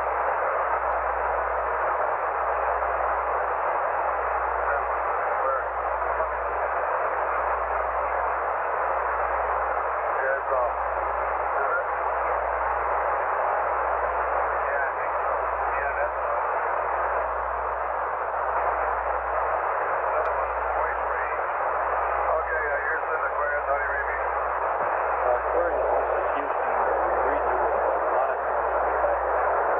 usable, isn't it? Usable, right, Captain? We were reaching with a lot of noise. The noise seems to disappear now. Can you read this better?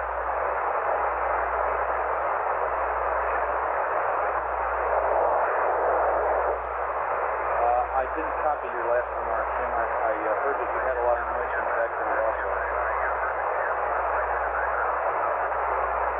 Okay, you're sending quiet. How do you read it now?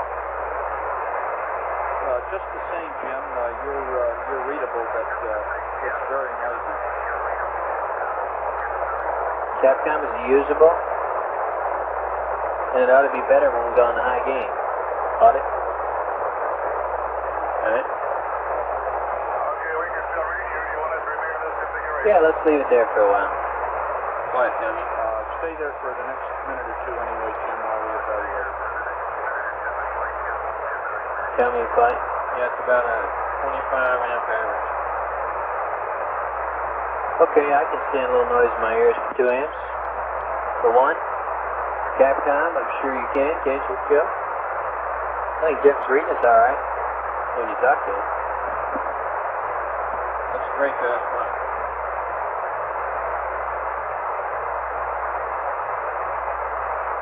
Okay, I tell you what we need, Jack. Besides getting this squared away again.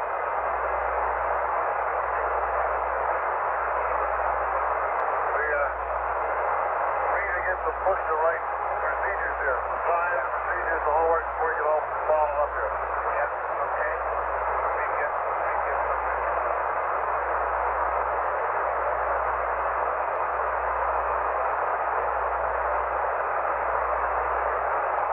Come up with nothing here.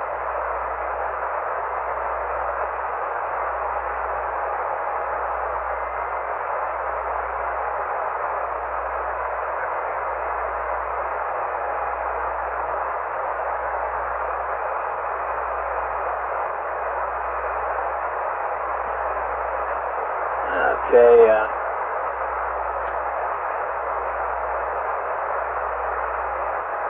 that comm is probably just getting by. We have to do any real talking. We're not going to be able to use that. I'm with you. I understand it. Let's see. We're 5 minutes from the new attitude. I guess it doesn't matter when we go there, does it, Control? Do we want to go there and try the high gain procedure?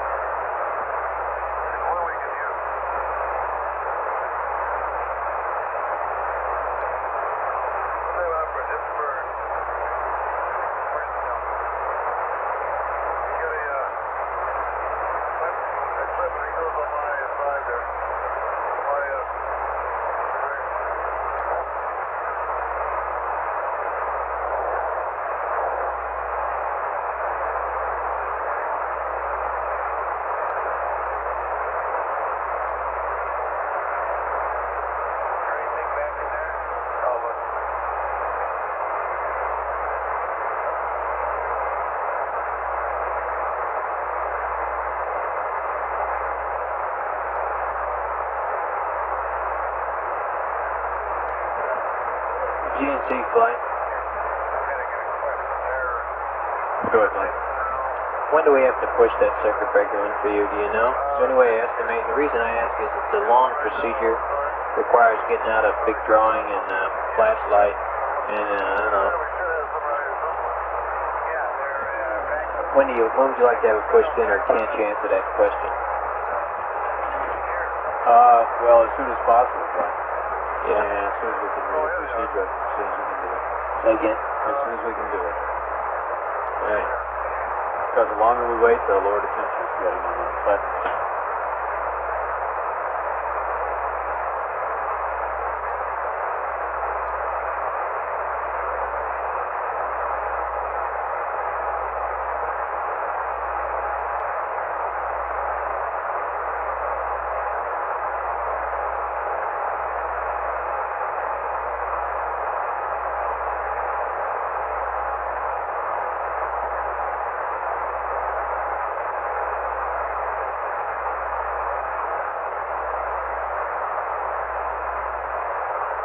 Put that right up there, just like that.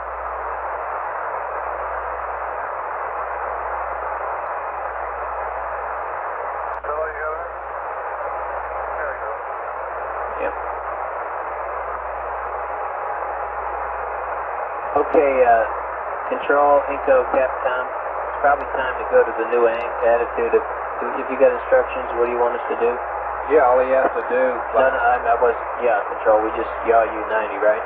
Yeah. I was talking about the comm business. I don't know whether they go back to an Omni and back to again or whatever. That's what I'm trying to determine. But I wanted you involved in this discussion. I wanted you to hear it, I guess I should say.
Okay, Ed, does that procedure tell us,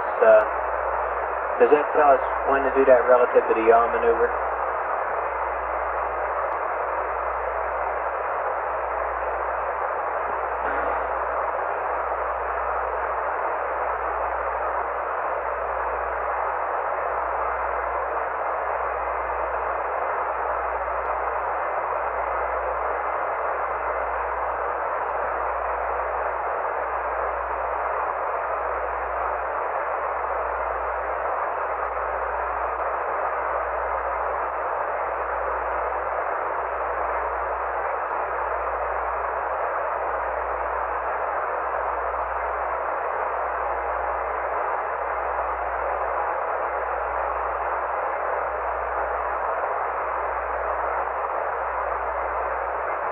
FAO flight, control flight. Control here. We're going to have him yaw 90, but he's probably going to ask you for a number. Is it just as simple as 90 degrees from where he's at now? And yaw, that's my understanding, right? That should be fine. Okay. Okay, Joe.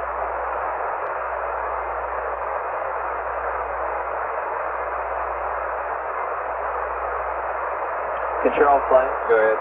You might suggest to people that we start a procedure where we roll this thing something a little more or less than 90 degrees, so we kind of don't have every those spots 4 hours the same thing looking at the sun. We kind of split it around a little bit. Okay. I still don't have any new input from span on that. All right. Whenever you're ready, Captain.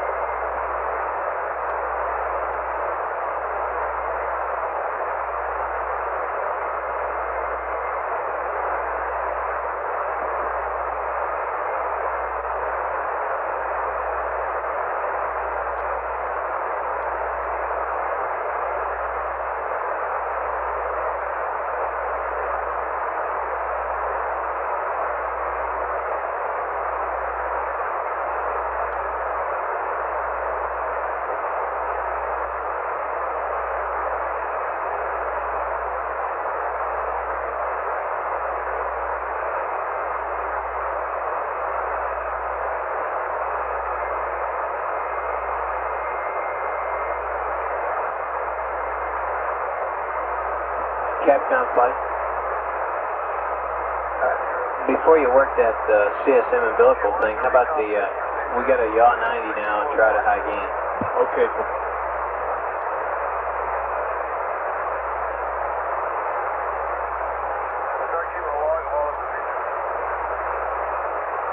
Is that a yaw right 90? That's my Second.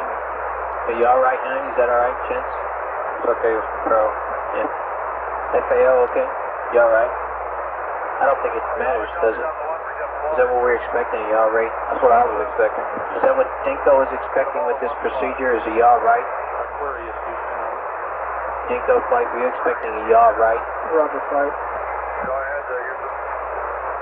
Okay, speak slow because there's a lot of noise in the background. Have you completed your first 90-degree yaw maneuver? And if you haven't, we recommend it, over. Okay, we have not completed it. We will start. We want you to monitor the maneuver, over. Okay, Jim, and I want to pass you up a short procedure for activating the S-band steerable antenna, which we'd like you to do after you complete the 90-degree yaw. Are you ready to copy, over?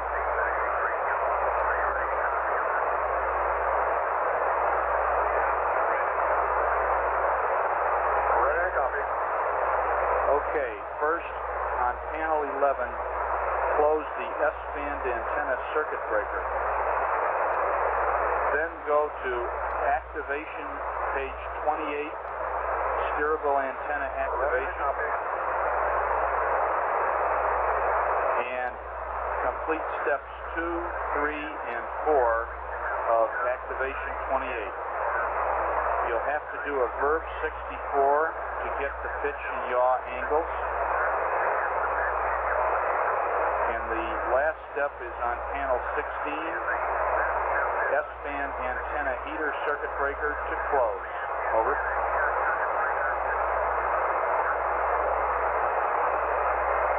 Now, Joe, we didn't get all of that. We just have complete step 2, 3, and 4 of activation. Is that 68 or 28? Jim, and do a VERF 64 to get...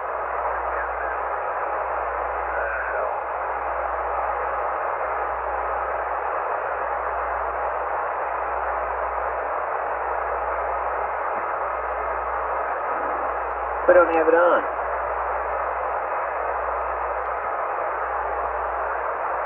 Capcom, you better disregard that and go back to the Omni. Which Omni? Aquarius, Which Omni? That right? procedure I You just agree? have to please disregard it, over. Right, Ed? After fine, but... Disregard it. Okay, do you want me to start my yaw maneuver now, and I'll be yawing to my right. Okay. Clockwise maneuver.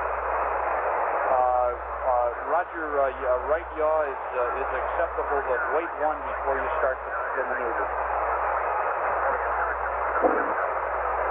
Roger. No, let's try it later. Okay, what? Yeah, let's go see how we can do on the Omni at the next attitude. Okay, Aquarius Houston, your go to commence the yaw maneuver. Be on flight with the present com configuration. You're on the wrong loop, Joe. Aquarius Houston. Go ahead. Okay, you are go to commence the yaw maneuver. If we don't have com after you complete the yaw maneuver, bring the power amplifier back on, over. Roger, understand. We'll start the yaw. Okay.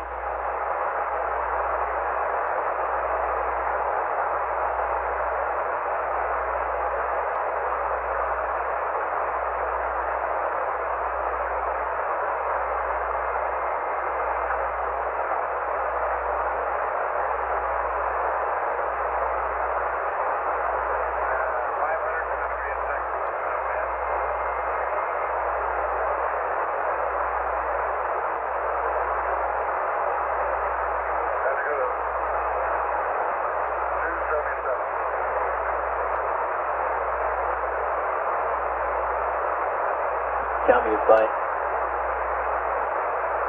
Tell me you fly. Tell me, Flight. Go, Flight. It'd probably be a good idea to start keeping a status of exactly what we have on now. Okay? You know, what equipment we have on. Right. And have it on some television channel that people can go refer to if they want. Yeah, Flight, they're working on a profile. Alright, but, you know, a listing of what equipment they're on.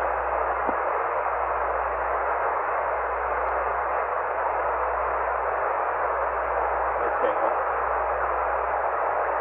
Flight again. Go. Yeah, we're presently holding this procedure. Tell me you may have no input to it. Please check it. I didn't hear all that you said, John. This procedure on the umbilical. Tell me Yes. you've got another input to it, so we're holding it momentarily. Another input. Okay? Flight gauge. Go ahead. Just a reminder, Glenn, that nobody's monitoring the disky lights. That's right. Control, Flight. Go ahead. What circuit breaker do we need to punch in? Okay, panel 11, row 3, the last one on the right, on the lighting, annunciator dot component light. What's the name of it? Annunciator dot component. Panel 11, row 3, last one on the right hand side. When we put that in, have we kind of swapped ourselves, and are we even on the power? We still might save some. Yeah, it'd take about 2 tenths of an amp, I'm told. Okay. Capcom play. Capcom play. Go, Flight. Joe, do you understand that the crew has pulled a circuit breaker which doesn't allow them to see program alarms right now? And with this test, we found that, of course, the test being low bit rate, we're not being able to monitor that computer on the ground. So for them to monitor the computer program alarms, they're going to have to punch in this circuit breaker on panel 11, row 3, last one on the right. Annunciator dot component. That doesn't sound right to me. Annunciator what? Control? Say again, Flight. What's the name of the circuit breaker? Annunciator what? Annunciator / dot / component. What's that middle word? Spell it. Dock, D-O-C-K. Okay, that's what I thought you were saying. Alright. They're going to need that circuit breaker in order to watch for program alarms, because we can't see them. Right now, that's correct. Do you have a recommendation for him to monitor that periodically? That would suit me if it suits him. That suits me fine, too. Guidance, okay? There are a number of things on there, Flight, other than program alarms. Temp lights, gimbal lock warnings, restart light, operator error lights. Joe, do this. When we get to the new attitude, if we are satisfied with the comm and are going to stay in this low bit rate, you got to advise him to punch that up for the things that Charlie Parker just rattled off. Okay? Let us evaluate that when we get to attitude. Control, Flight, how close are we to getting attitude? Oh, you'd only move something like 10 degrees or so. Okay. I guess I'm not clear on that yet, Floyd, whether we want them to punch that circuit breaker in and leave it in, or if you remind them that they need it for program alarms. Joe, since we have the power amp off, and we're waiting to see how good the comm is at the new yaw attitude, if it's good and we're satisfied with it, we would recommend him punching that circuit breaker in so that he would have those lights, because we're on low bit rate and can't see that stuff. Here. Roger. With me? Yeah, I'd like to hear the list of functions. The list of items? That's correct. Guys, could you give them to the Capcom, please? It's the overtemp or the temperature alarm, gimbal lock warning, program alarm, restart, operator error, uplink activity. It's the disky panel. The disky warning lights. Right. And you know, did you get the description of the circuit breaker, Captain?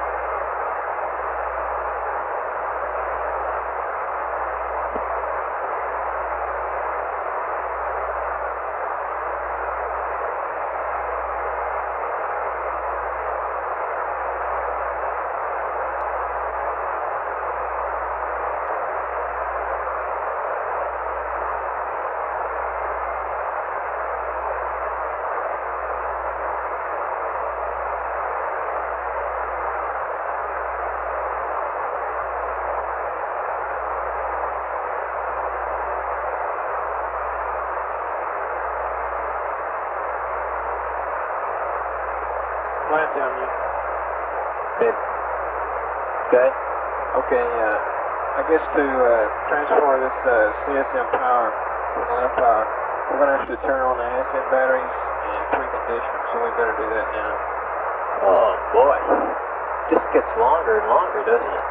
Yeah, so you want to copy it? Not too long to do this. Say again? You want to copy this thing with a couple of steps here to turn on? No, I want all the procedure written out together there. Okay. I'm beginning to wonder whether it's worth it. But we ought to advise them about it.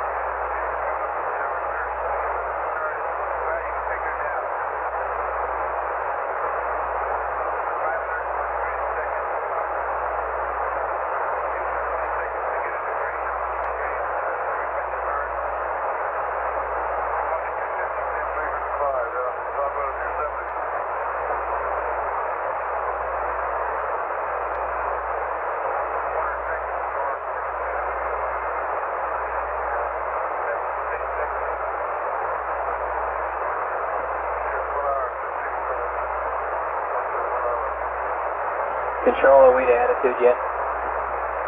Say again, Mike. Are we in attitude yet? Negative, got about another 70 degrees to go. Okay.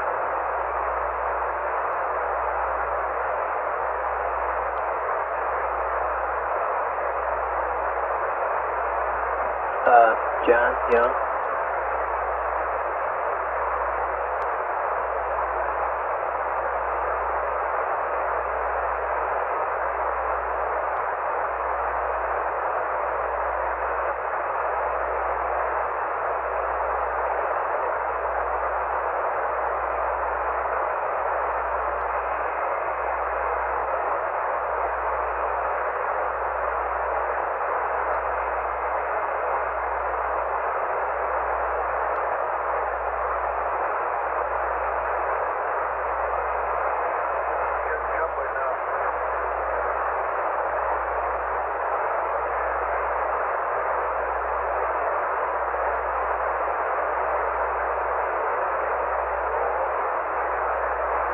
Capcom play.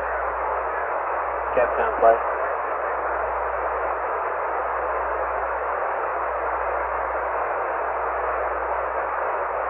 Joe? Go play. I don't want you to read anything up on that lambing umbilical until I hear a complete review of that, okay? Oh, Roger, I don't even have the procedure anymore. They pulled it back from me. It's being lengthened. It's long enough right now with all these circuit breakers. Well, not only that, it turns out they have to pull the descent bats off and precondition the ascent bats. I don't know, I've just heard enough that I want to re-review that before we proceed with it, if we do. Okay.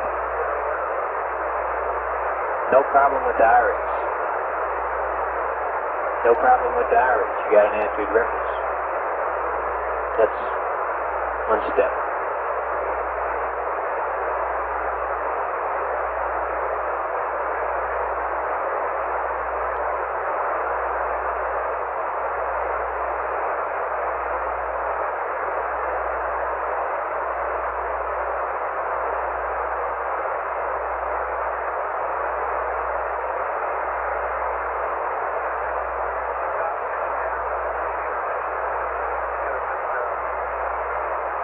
Flight control. Go ahead, control. In regard to these annunciator, Yeah? on the disky, we told him to push in that breaker on panel 11. We didn't tell him that yet. You haven't told him that yet? No, we didn't do it, Capcom. So, We were waiting till we got the attitude. We didn't tell him about that annunciator circuit breaker. okay, very good. That's a negative flight now, yeah. Go ahead, what is the correction to it, Joe? Okay. What is it? If we're just going to push the one in, we need to confirm a switch position, though. If we push both of them in, we don't have to worry about a switch configuration. Which both? 1 and 11 and 1 and 16? Yes, Got that, Captain? So I recommend just push them both in. Okay.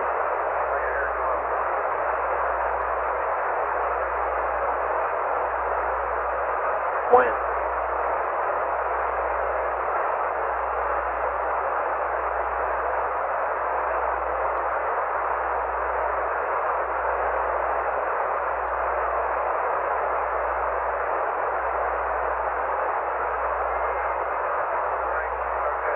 What they meant for that?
SNO2, tell me, it's down now, isn't it? Yes, Mike, we can go ahead and switch back.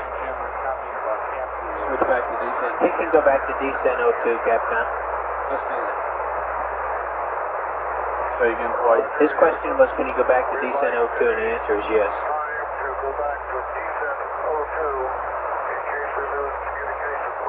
Affirmative.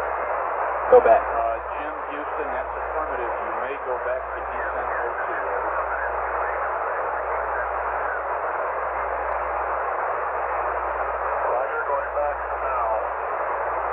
Tell me we're back on descent 02. Okay, copy.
FAL flight. flight. That's still the current plan, Joe. We haven't gotten an update on it, so it's still the current plan. What GET do we wake up and swap people for sleep? 69 hours, Ron. 69 hours. GNC.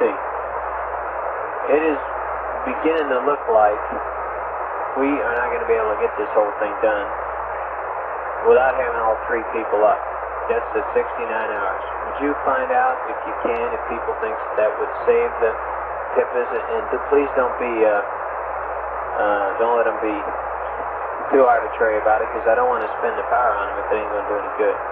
Okay? And the reason I think we ought to wait is because it's a fairly lengthy procedure.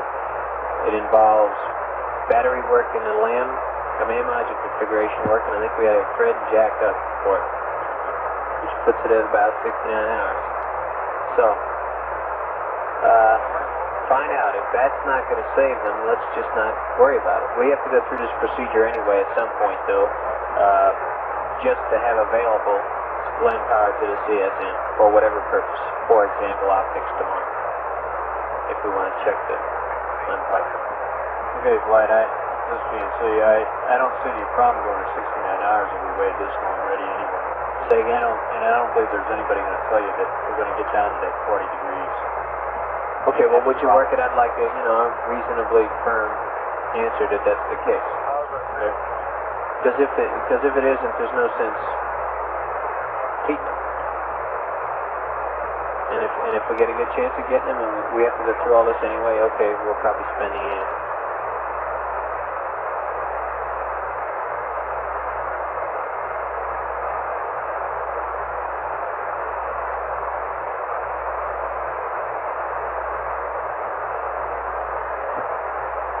It wouldn't hurt to put that new words, put that on one piece of paper. Because you got to put the places where you got to wait. Merlin, tell me if this procedure annotated where you wait for the preconditioning? It just says wait. It just says, okay, just so it does say wait. Control flight, are we anywhere near attitude yet? We're about another 16 degrees to go. Okay. Let me know when we're there, will you please? Right.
Retro from flight.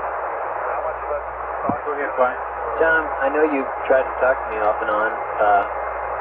Do you need to know anything from me?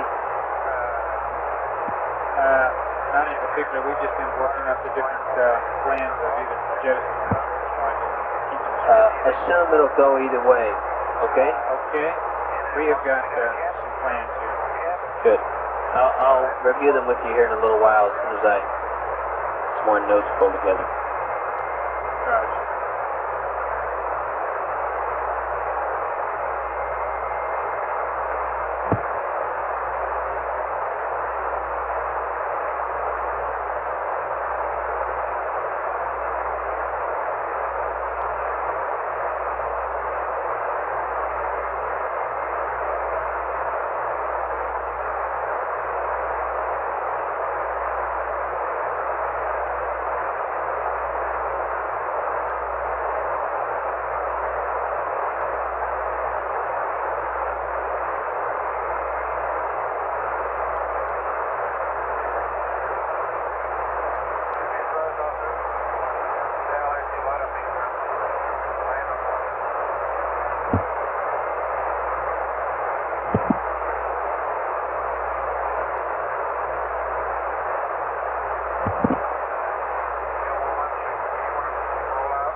go tell me you're over 2.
Flight info.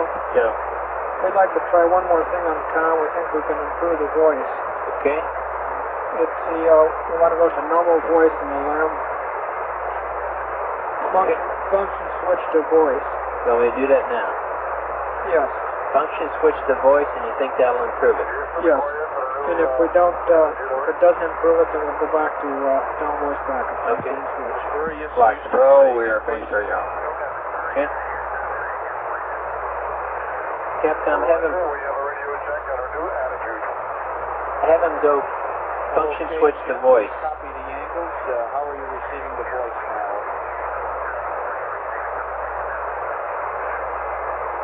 Your voice is excellent.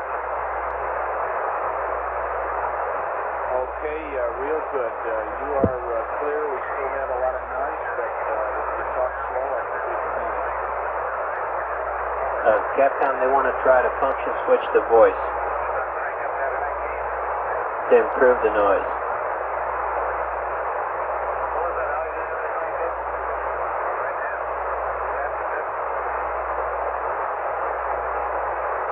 Capcom flight. They want to try to function switch to voice to try to improve the noise, Joe. They want to try function switch to voice to try to improve the noise. Okay. If it doesn't work, go back.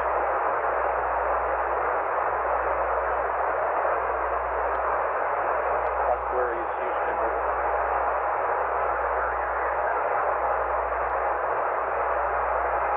This is Aquarius, go ahead.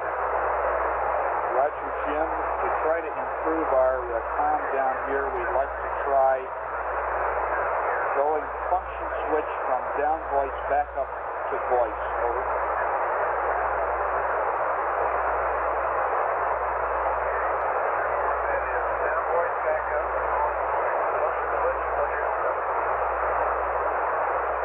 Function switch going from down voice back up to voice. Roger that.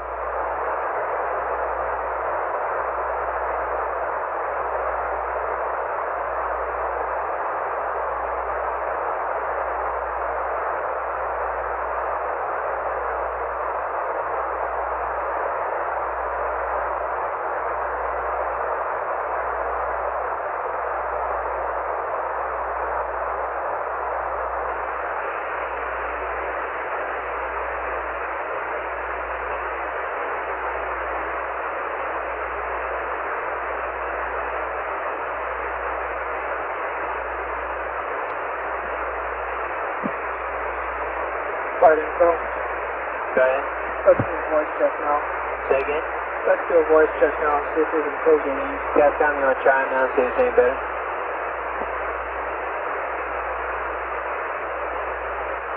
How do you read now, Jim?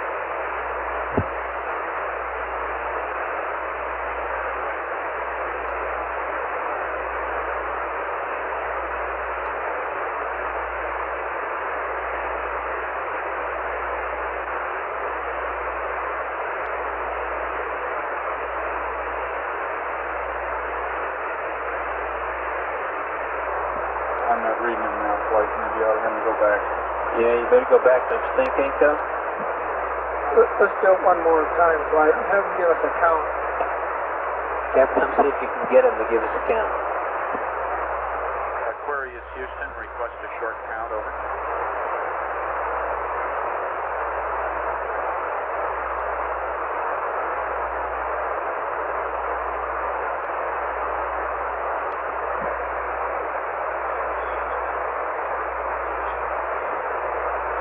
Fine, I guess it's no go. Let's go back to down voice back. Okay, Capcom, back to down voice back up.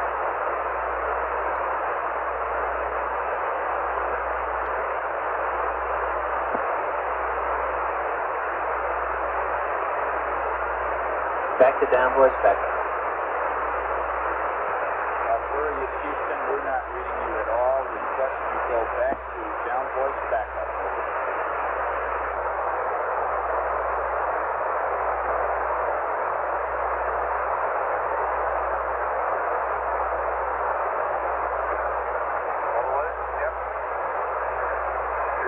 Aquarius, it's down voice back up. How do you read over? Oh, okay. Okay, Jim, we read you now, and we better stay in this configuration.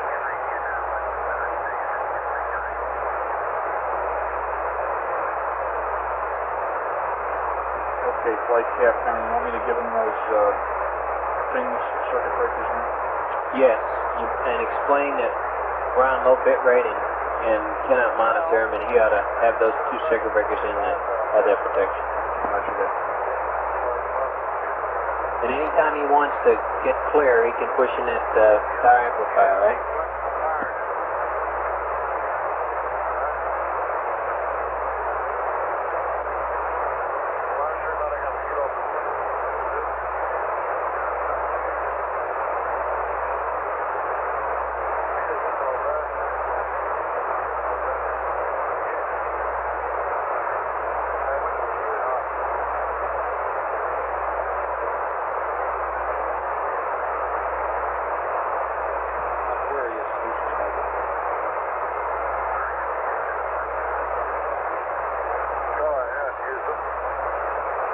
Okay, Jim, since we're in low bit rate now, we cannot monitor the discrete program alarms, etc. And we recommend that in order for you to do so on board, you push in the following circuit breakers. On panel 11 and panel 16, the annunciator / dock / component circuit breakers. That will allow you to monitor your DISC warning loads, over.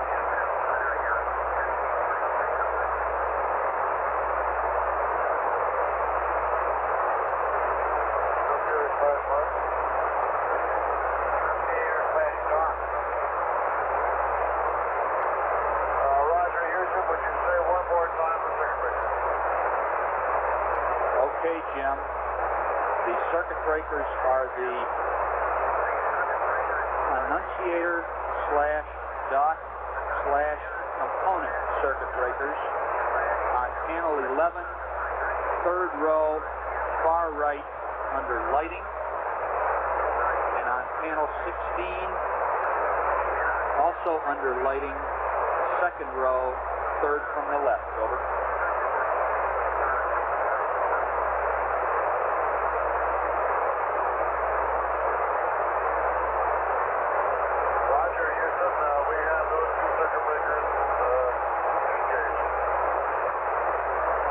Okay, real good.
flight? Or final flight? Inco flight? Go flight. When do we have LOS behind the moon? What GET, please? Or AFD, have you got that handy there? When do we have LOS behind the moon? Give me a GET, will you? Okay. Add that.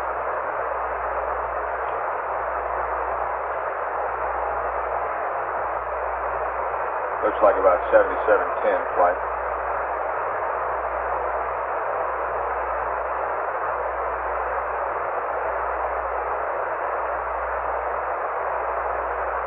Flight fighter. Go ahead. You copy 7710? Yeah. Flight network. Yeah. We're coming up at 66 hours GET with another handover from Honeysuckle to Madrid, and I guess we're going to be using the same procedure we did last time, in which we'll have the men turn the transceiver off for 5 minutes. Okay. You tell me when you want to do that. Capcom flight. Capcom flight.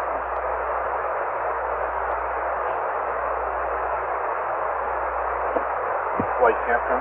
Joe, we're coming up on a site handover at 66 hours. I'm not sure I can explain to you why, but the crew is supposed to put the S-band transmit receiver switch to off, right, Inco? And for 5 minutes while we're doing that. And it has to do with being able to lock up on the right vehicle, not get confused with the IU, doesn't it? Yeah. In simple terms, so that I'm with you. Yeah, and then we did this last time we had a site handover, Joe, and it's the reason for it. Okay, could I have a time to shut it down and a time to start it up? Yeah, we have a handover at 66. What time do you want this to occur there, Nico? 66 hours even flight, and bring it back up 5 minutes. What time do you want us to turn the transmitter receiver off? Oh, about half a minute or a minute before that time. Okay. I wouldn't bother calling now, Joe. Wait a while and lead him into it. Okay, turn it off at 59 and turn it on at 04, huh? Yeah. Okay, when's AOS, AFD? When's AOS?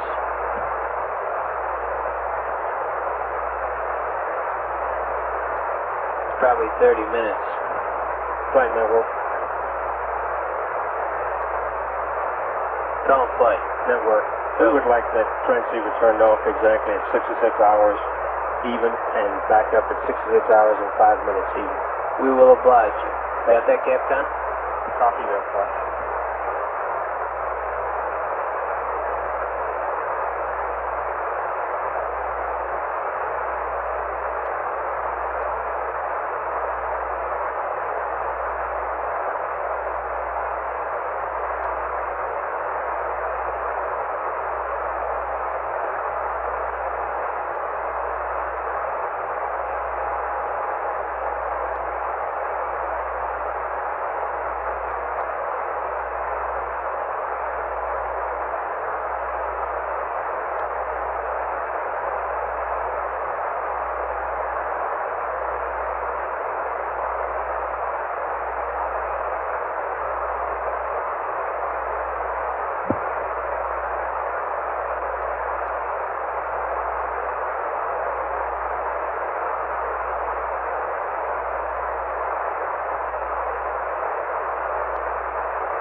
We would have position at 77 plus 30. Why don't you assume 20, 30 minutes, huh?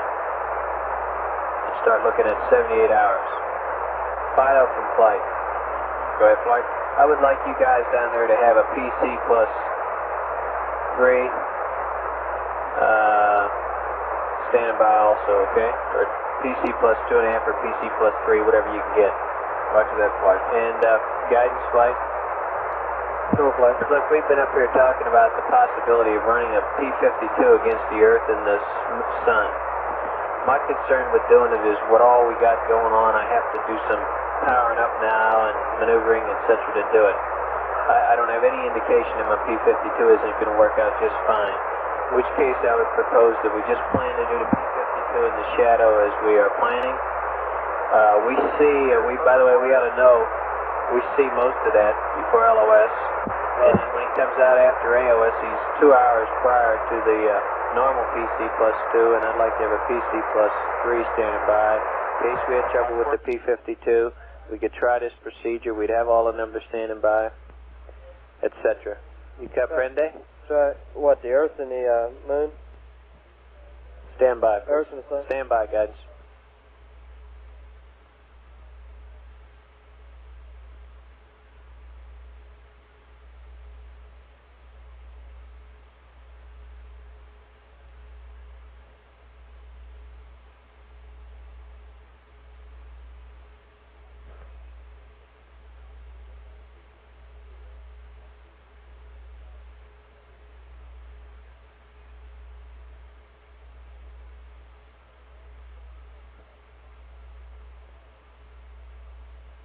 Okay.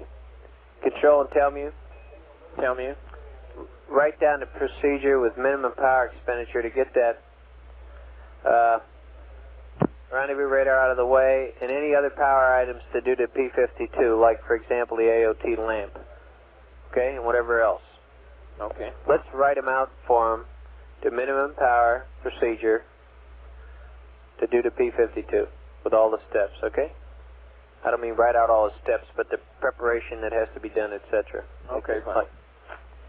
And I guess I've just sort of talked people into delaying this Earth-Moon thing, Earth-Sun P-52, till we see if we got a problem, and we'll have a PC plus 3 standing by. And Retro, I'd like some idea of the sensitivity of that. Retro flight. Go ahead, flight. Can I do PC plus 2 and then PC plus 3 at essentially not any increase in cost? Okay, yeah. Now the PC plus 2 and 3 that you're talking about are landing at 142. Is that affirmative? That's right. With a service module intact. To the best of my knowledge right now. Okay. But that might go the other way. Now, with the service module off, you're going to have to almost do it at PC plus 1. Hello? 1. Or 1.5. If you're going to try to save anything for slop. Would you please lay that all out? I'd like that to be clear. I'm not going to be able to solve that on this shift, but I'd like it to be clear what exactly we got to do to save a day by dropping the service module. Okay. Because I don't want to find ourselves in a position where we're all out of propulsion. I agree. Okay. Hello? We'll do it. Hello, Marilyn. This is Ken. Hi. Listen, Ken, I'm naturally concerned. And I thought maybe you're the best person to talk to. How are things look this morning? My kids aren't up yet. They don't even know what's going on because they went to sleep before all this came up last night. And I was wondering what I could tell them as far as, in other words, are we really pretty safe right now? Yeah, I think looks pretty fair right now. We got the first mid-course correction off, which puts them on they're now on a free return trajectory. I don't know if that had happened before you went to bed or not. Yeah, well, I didn't go to bed until, I think it was 4, and I got up at 5, so I really haven't had much sleep. But anyway, I was just wondering, what is this next burn, and what time is that? Okay, the time, I don't have it exactly. It's about 79 hours, and let's see. Just a Joe?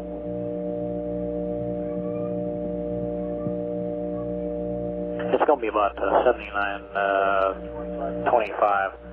Which is about what time? Okay, right now we're looking at 65:55. So that's 12 hours from now. It'll be around 8 o'clock this evening. And this will be done after they go behind the moon. Oh, I see. They haven't reached the moon yet. No, that'll be at about 77 hours, which is, say, 10 hours from now. Yeah. Well, what this is going to do, Marilyn, is to speed up the return time so that we can just cut down on the coasting time of flight. What engine do they use? They use a LEM engine? Yes, ma'am. They do? Right, and it's the same one that we just made the first mid-course correction on, and it worked like a champ. Yeah, so we know that works. Right. And we aren't going to use the other engine they used before in Apollo 8. That's correct. Yeah. Okay, and then once that thing is done, then they're pretty well on their way, right? That's right, and it'll just be and where are they going to land? Are they going to land in the Pacific?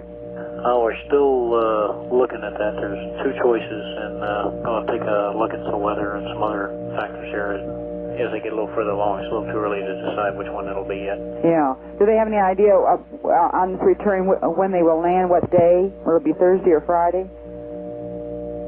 I'll have to stop and figure that out. We're talking about two different returns. Oh, I see. In other words, they haven't decided on the return yet, have they? No, we still have a couple of options as to, and there's a lot of data that they're still collecting to see if they can decide one looking better than another. Yeah. Okay. Well, has Jim gone to bed yet at all? Do you know? No. Is he still up?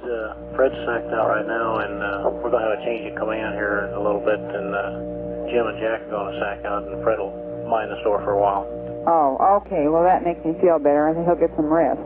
Yeah, we've got, like I said, we got about 12 hours, and try to get everybody some sack time, get a fresh start on things. Yeah. Okay. Well, y'all keep me posted, okay? Sure will. I had to call you, but when I realized how late it was, I didn't want to. Yeah. Well, I've been up all night. I haven't been able to sleep. It's been a nightmare. Okay. Listen, Deke would like to speak to you. Okay. Thank you, Ken. Sure thing. I'll call you later. Yeah. Bye-bye. Just a second. Okay.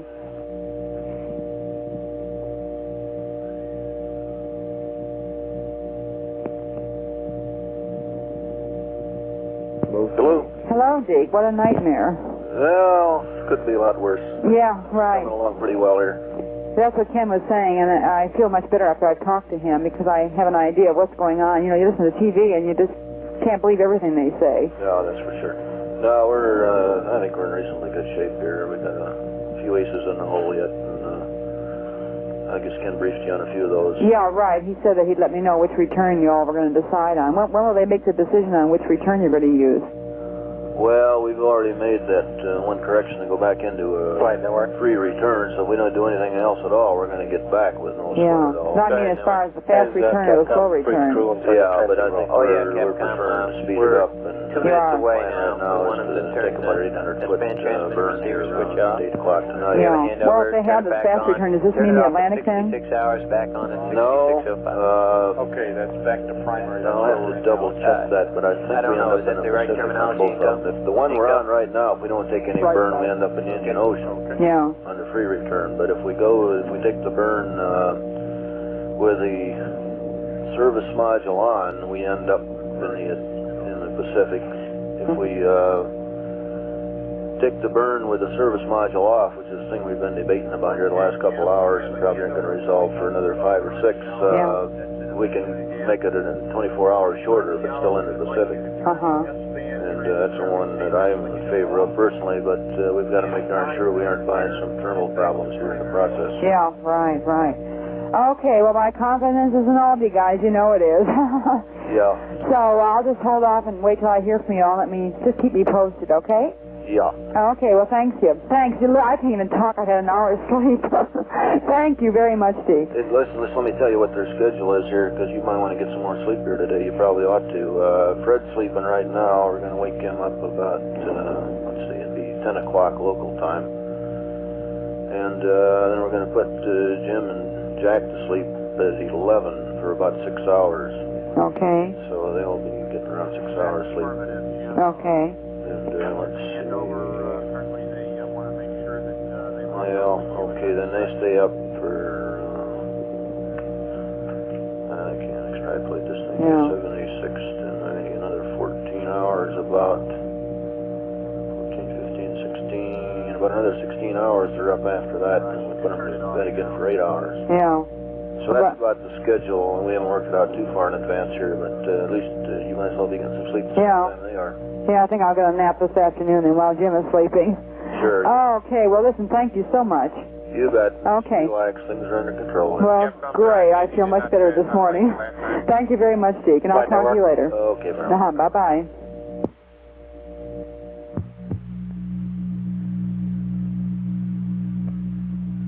Houston Device, have you finished? Have you finished? Yeah, we're finished, thank you. Roger. Is this astronaut Mattingly? No, it's Slayton. Sir, if we get other calls from the astronauts office, stand by one, please. Let me drop off. If we get other calls, shall we go through network to pick you up, or do you have a loop that I can ring up there? Well, we got a PBX loop up there. Let's see what the hell the number is. We got a 5610 Okay, everybody, we are in the handover. 5618. The crew has turned off the transmitter receiver for 5 minutes. They will reacquire 618. The new team is sir, beginning to come in, I believe. Patch you through in So, that, or would you rather I put it on a black phone? Spend It some doesn't really time matter. now We just passing on to these fumbling new around guys. with the buttons trying to figure out which line was Venture here coming in tonight, on us so all. that But if nothing they're coming in is on dropped down. 242, I want to be we know very what that's careful going about passing all the info Okay, well, and everything that's still open that needs to be resolved here before anybody goes off shift. As a matter of fact, hang around for a little while Okay, until real Jerry fine. Griffin But as goes long through as the team briefing. 242 Be works sure fine. that We just weren't your sure which one it was. oncoming comrade has got all the facts. Okay, thank you. Got it? Thank you.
Fido flight.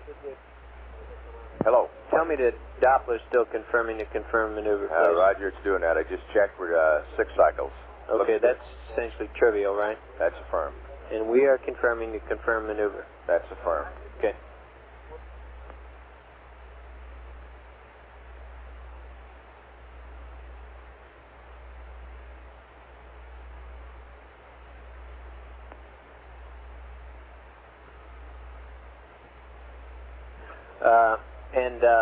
All the guys who were here last night, starting with retro and guidance and control, and tell me a GNC and ECOM. I don't want any of you guys to leave until I've talked to you. Okay?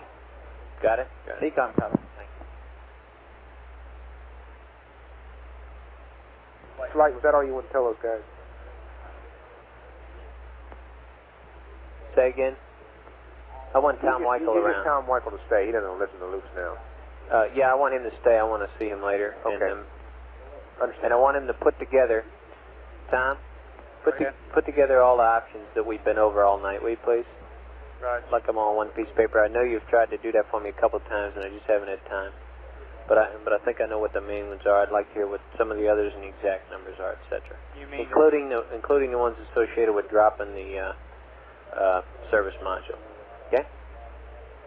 Okay. You want the options that we were going over before we did the mid-course? Yes. With and without the mid-course? Yes. Okay. Plus the ones that have been introduced now since we've done the mid-course. Roger. Capcom flight. Go flight. Joe, we have here the combined procedure for being able to power. John Aaron's got it. He'll give it to you here. For being able to power the CSM from the LEM. Now, the one thing that is being considered right now is powering the IMU heater to retain the PIPAs. We would still have the IREGs and the attitude reference even if we don't push the heater circuit breaker in. Secondly, we have this discussion of using the CSM optics as a check or backup or different technique for the upcoming alignment that we have to do again for the burn. Thirdly, we may have some subsequent uses for the configuration, like for example, when we get to entry, if we got a lot of amp hours left in the LEM, we'll probably recharge battery A, which we will be able to do off main bus B. The point of all that talk being that we are going to want to at some point configure the cockpit, although it's a lengthy task, to be able to power the CSM from the LEM. However, in talking it over last night, I don't know if it was with you or Jack, we concluded that with the work that's in there with the batteries, you need Jack Swigert and Fred Hayes awake. And we wouldn't do it until they were both up and ready to do this thing, which is scheduled about 69 hours. And all else being equal, which I think it is at this point, we would recommend that they go through this procedure when they're swapping positions in the vehicles. Okay? When the two guys are going down to CSM slate. Okay, let us look at it, Flight. Why don't you look it over and looks like a long procedure. It is that. Has the trade-off been made for the backup P52 of using a few amps out of the battery and saving this until after the maneuver? No, I don't think it has. Okay. It's that plus the IMU heater circuit breaker. If at some point we don't get that punched in, and nobody knows for sure when, although they feel confident if you punched it in at 69, it'd be okay. You may not get them back. Or you may get them back degraded. Flight network, we've got the handover complete. Okay, and we should be here in town. Yeah, we have 11 data flight. So Joe, I'm still not sure when we really want them to do that. GNC flight? Good, bud. Have you gotten, you're telling me 69 is okay. Is 79 okay? So that I don't have to change my configuration before the burn? And I assume we have comm, over. I don't know that flight. Pulse it, please. We're still trying to get a handle on it. If anybody knows when it's 40-degree limit. Aquarius Houston, copy that. It's noisy on RN2. Stand by while we think about it. Inco, why don't we just have them punch in the power amplifier for now? Okay? Inco flight. Flight Inco. Right. We don't have solid uplink lock yet here, it appears. On the LEM. We got the downlink, but we don't have a solid uplink yet. Okay, what are you saying to me? Put it on or not? Yeah, we can put it on. Captain, why don't you suggest putting it on so you can improve your count for a moment? Jim Houston, I think you just called, but I didn't copy. Close the power amp circuit breaker, that's all we need to do. It's what? Close the power amp. The power amp circuit breaker, yeah.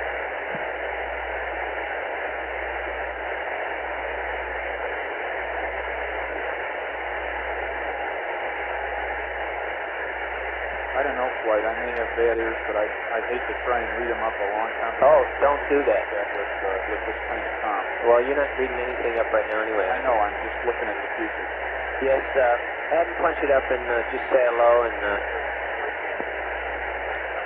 did you hear us suggest punching in the power amplifier circuit breaker? I did. I didn't hear what your decision was on it. Yeah, go ahead and do it and establish comm and everything looks okay here. Okay, if comm is good, can we leave it in or do you want to pull it out? Leave it in for a little while and see how they're doing, and we can save 2 amps when they pull it out, although I realize it's a lot of noise. Okay, I'll wait for your call.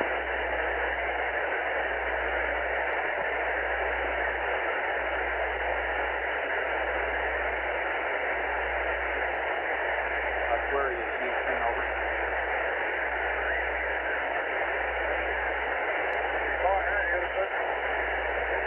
Jim, recommend you put the power amplifier circuit breaker on channel 16 in. Over.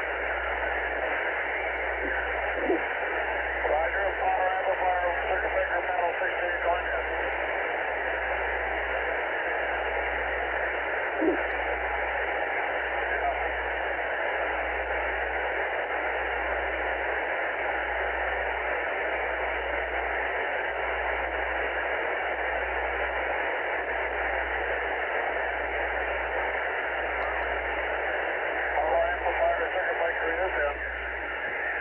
Okay, Jim, how is the comm now? Over.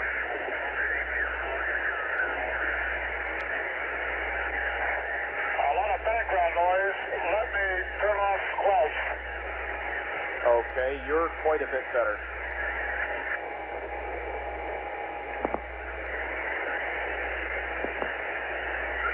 Whenever I enable squelch, I lose you. Over. Roger, stand by. Norm, leave it off. Better downwind. Think so? Roger, flight, leave it off. Okay, have him leave it off, Joe. Okay, flight captain, I'm not sure we're in quite the ideal configuration yet. Okay. Get down 65. Okay. For instance, we might want to go back to primary on the voice switch. Yeah, flight anchor, we can go back to normal voice here now with the power amps on. Okay. Do it a little bit more. Okay, we want to tell him back to normal voice? Yeah, function switch to voice. Okay, Capcom. Okay, Jim, this is Houston. We recommend that you set the function We switch can probably get some hybrid from A2 down flight voice if back somebody up need it. to voice. Over. Yeah, it won't hurt, but let's get the sound back first. Roger, function switch going from down voice back up to voice. That's better.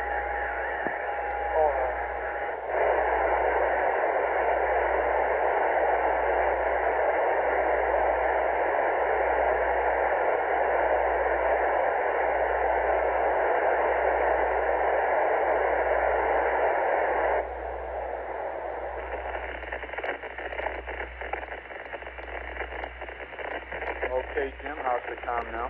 Function switch to this one. Still a lot of background noise, Joe.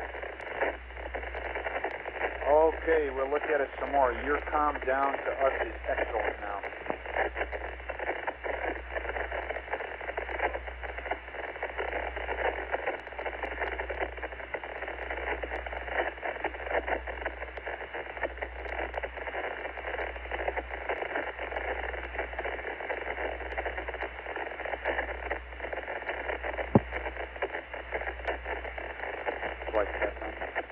Go ahead.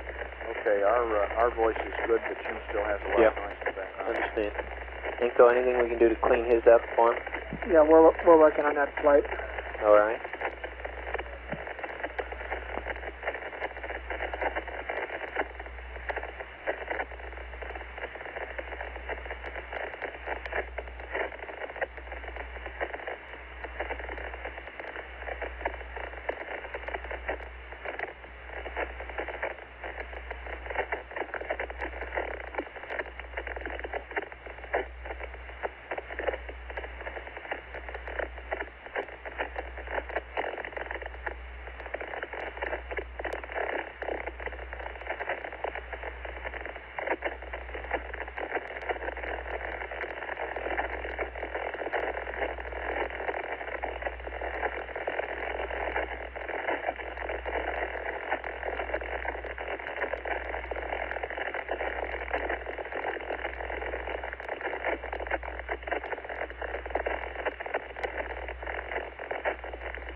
in, Aquarius. Aquarius Houston, go ahead. The noise we're experiencing is similar to what we had sometime before when you switched stations. What do you say, Joe? I think he got cut off halfway through.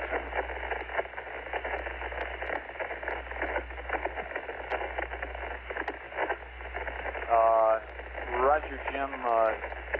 Inco is checking into what we can do about the noise. It may be a problem with the new site.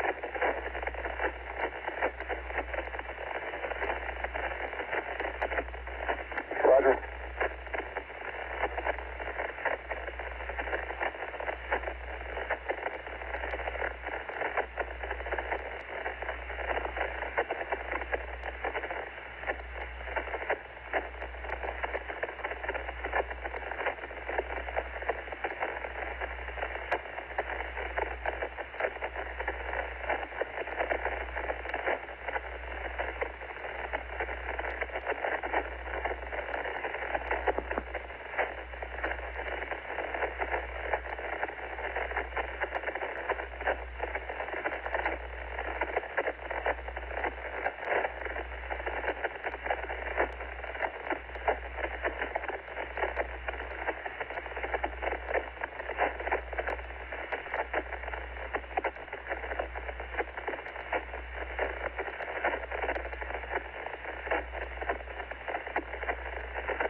Yep, contact, Mother.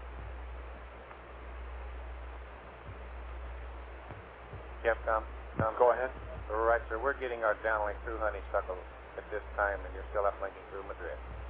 I would try to get rid of that noise for you. Roger, the noise was apparently on the uplink, wasn't it? No, on the downlink. But it evidently was between Madrid and us. Okay, well, see, we were happy with our downlink. It was Jim that was complaining of the noise. All right, sir. But I'll give him a com check and see how it is. Yeah, do that, please, sir. Aquarius Houston, is the noise any better now? Over.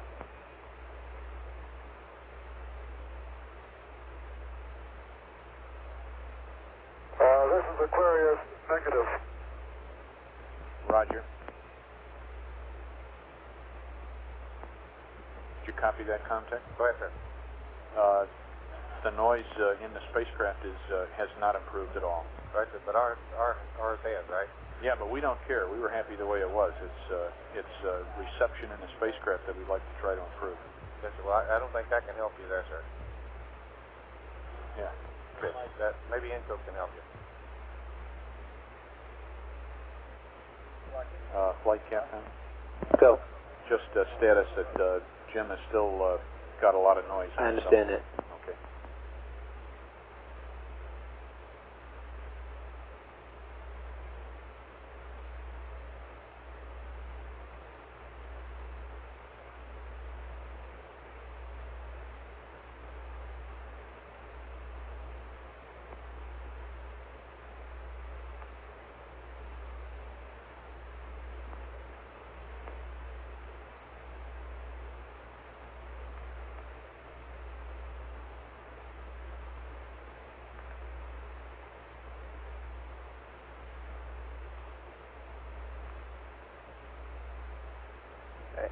Flight retro.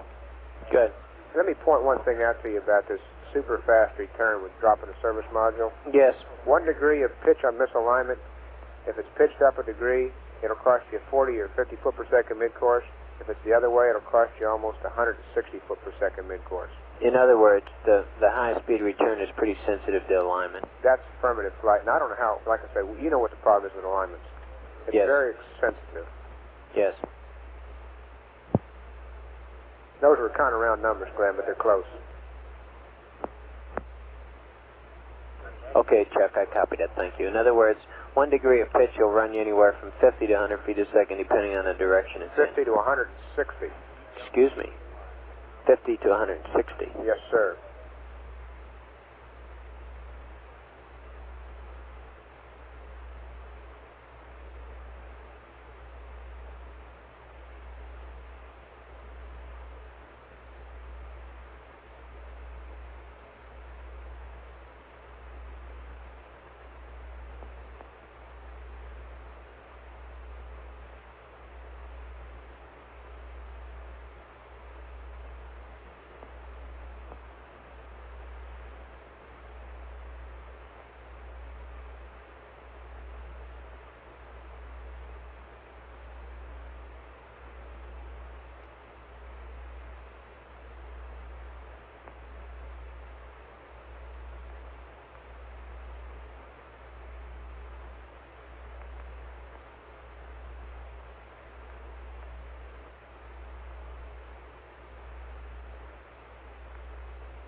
Tell me, you fly. Go ahead, Flight. How much water's in the bliss? 8 pounds per bliss? Roger, Flight. Okay. Okay. I'm catching Jerry up here, so I hope you're getting your comrades up to date, and we'll let them have their team briefing. Then I want to see everybody after Jerry's got his team. I want us to all sit there to be sure they got everything right. Yeah, we're briefing.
flight from control. Go ahead. We're just about due another 90 degree yaw right. Okay, Inco, are you standing by for that? 66 hours. All right, 30.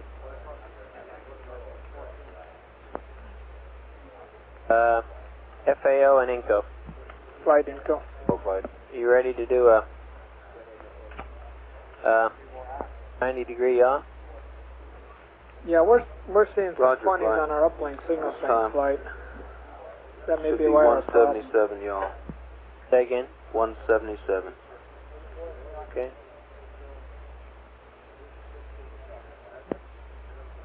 Okay, are we ready to do that, gentlemen? It'll be forward Omni on that flight. Houston, Aquarius. You ready to do it, Aquarius, Control? Houston, go ahead. Okay. We're ready to do the yaw, Roger. Joe. Would you let us know when do you want us to yaw another 90 degrees right? Mm-hmm. He's calling it. We're there now. Go ahead. Will do, Jim. Stand by one. Flight, did you say we're there? Yes, we're there now. Go ahead. Okay, Jim. We're ready now to yaw another 90 degrees to the right. Roger.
you doing? Fine. I've gotten up. The kids got me up. Yeah. I came on in here to listen to what was going on. Everything under control? Well, it looks like we're in fair shape. We got a big burn coming up this evening at about 7 or 8 o'clock. And to put it in the good orbit? Well, we're free return right now. Oh, you are? Yeah. Well, what's that for? Just to speed it up?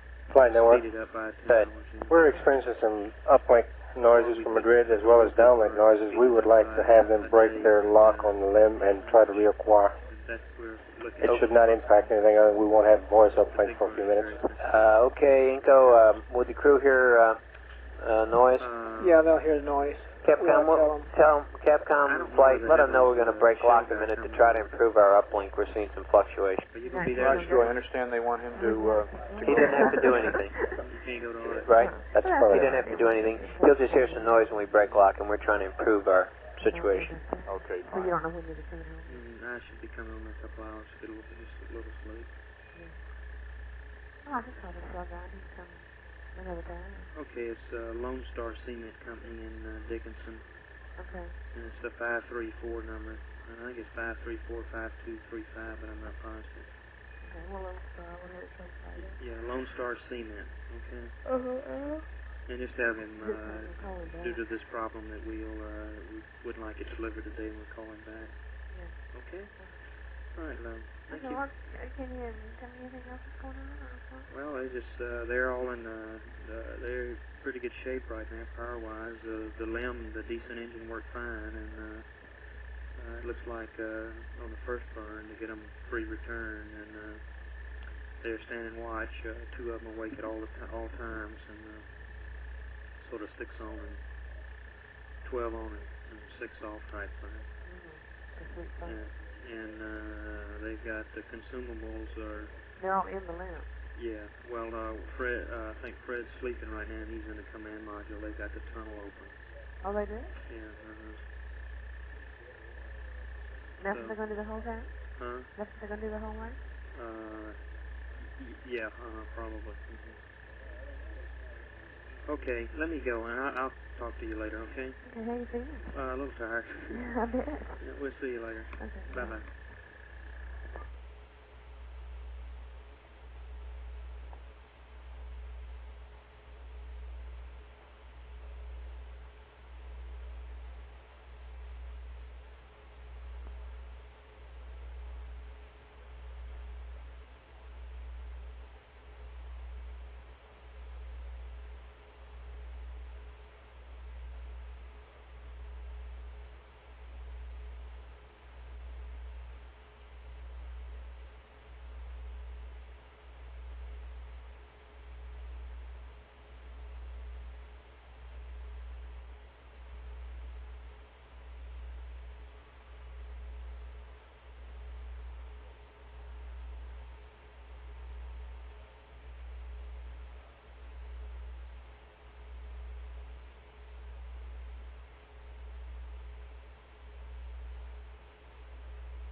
with us.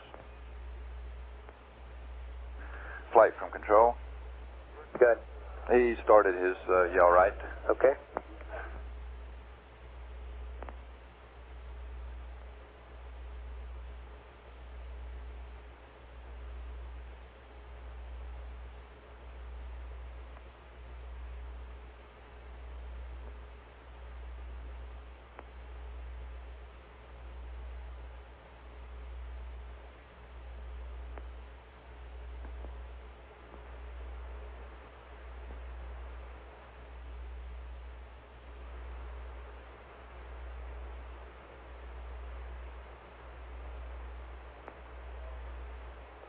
Houston, do you want to reconfigure the down voice back up again? Aquarius, Houston, I don't think so at this time. Flight Inco. Our voice is good now. How's yours? Flight Inco. Yeah, we can go to down voice back up here. You do want to go, even while we're maneuvering? Okay, why don't we stay where we are? We can wait until it gets to the attitude. Why don't you get to the attitude and then check your DB? Right. Just like a command. Like you know what DB meant. Okay, now we can do the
tell me your flight.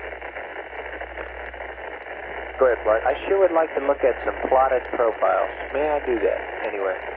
Certainly, I'll just get them up. Okay. Okay, I'd like to look at them. I haven't seen enough of that stuff yet.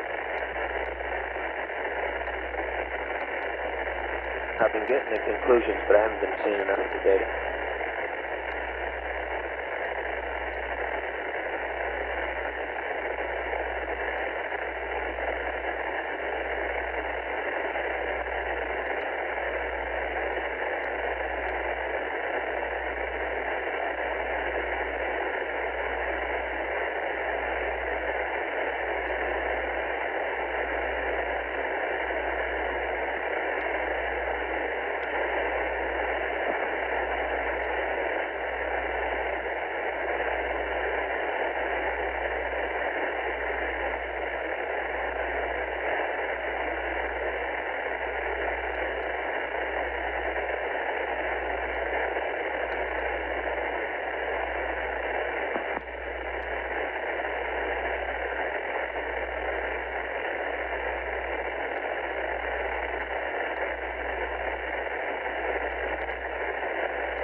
Flight recovery. Dawn flight.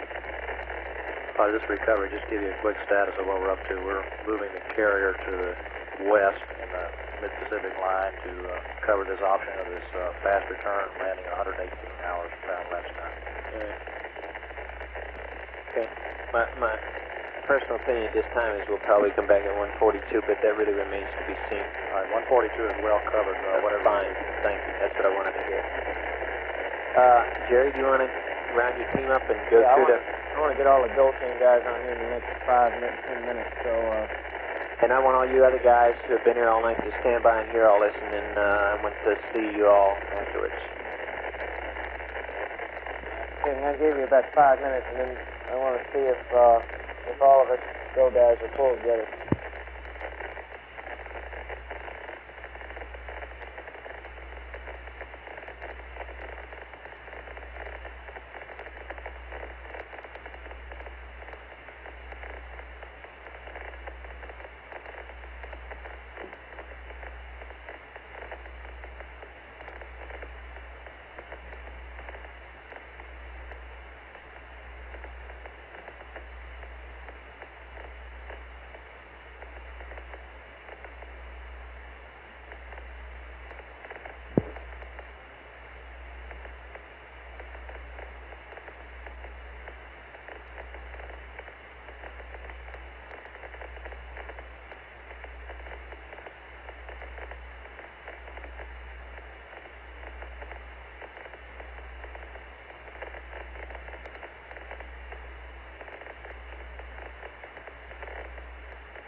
Mike, Tony. Go ahead. On channel 58, we've got H2O plot for you.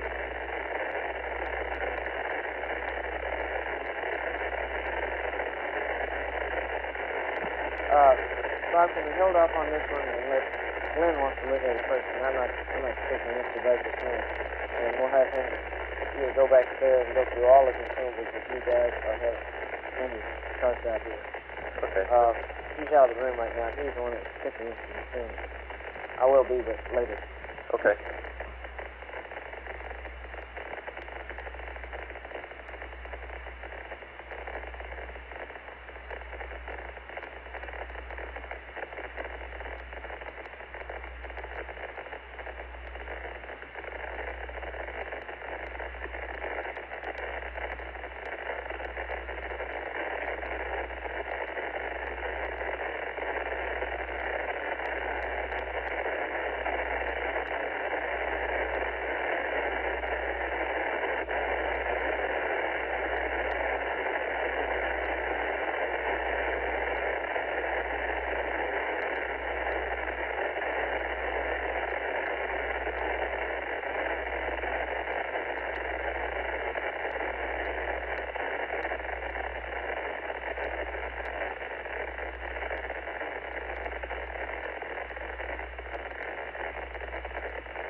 Okay, all flight controllers, give me an amber light. Make sure you're with me. Amber flight. Flight info. Go info. Did you call? Yeah, I want you to stand by here, talk to me.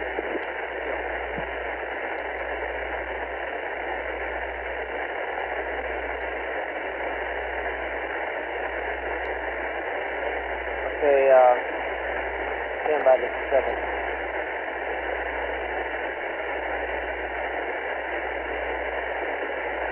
Okay, I think we're about ready to let some of these people that have been here all night get out of here. But before we do that, I want to talk over with the guys coming on what we've got to do to, on the next 6 to 8 hours, particularly to make sure that we're ready for this burn tonight, whatever we decide to do. Now,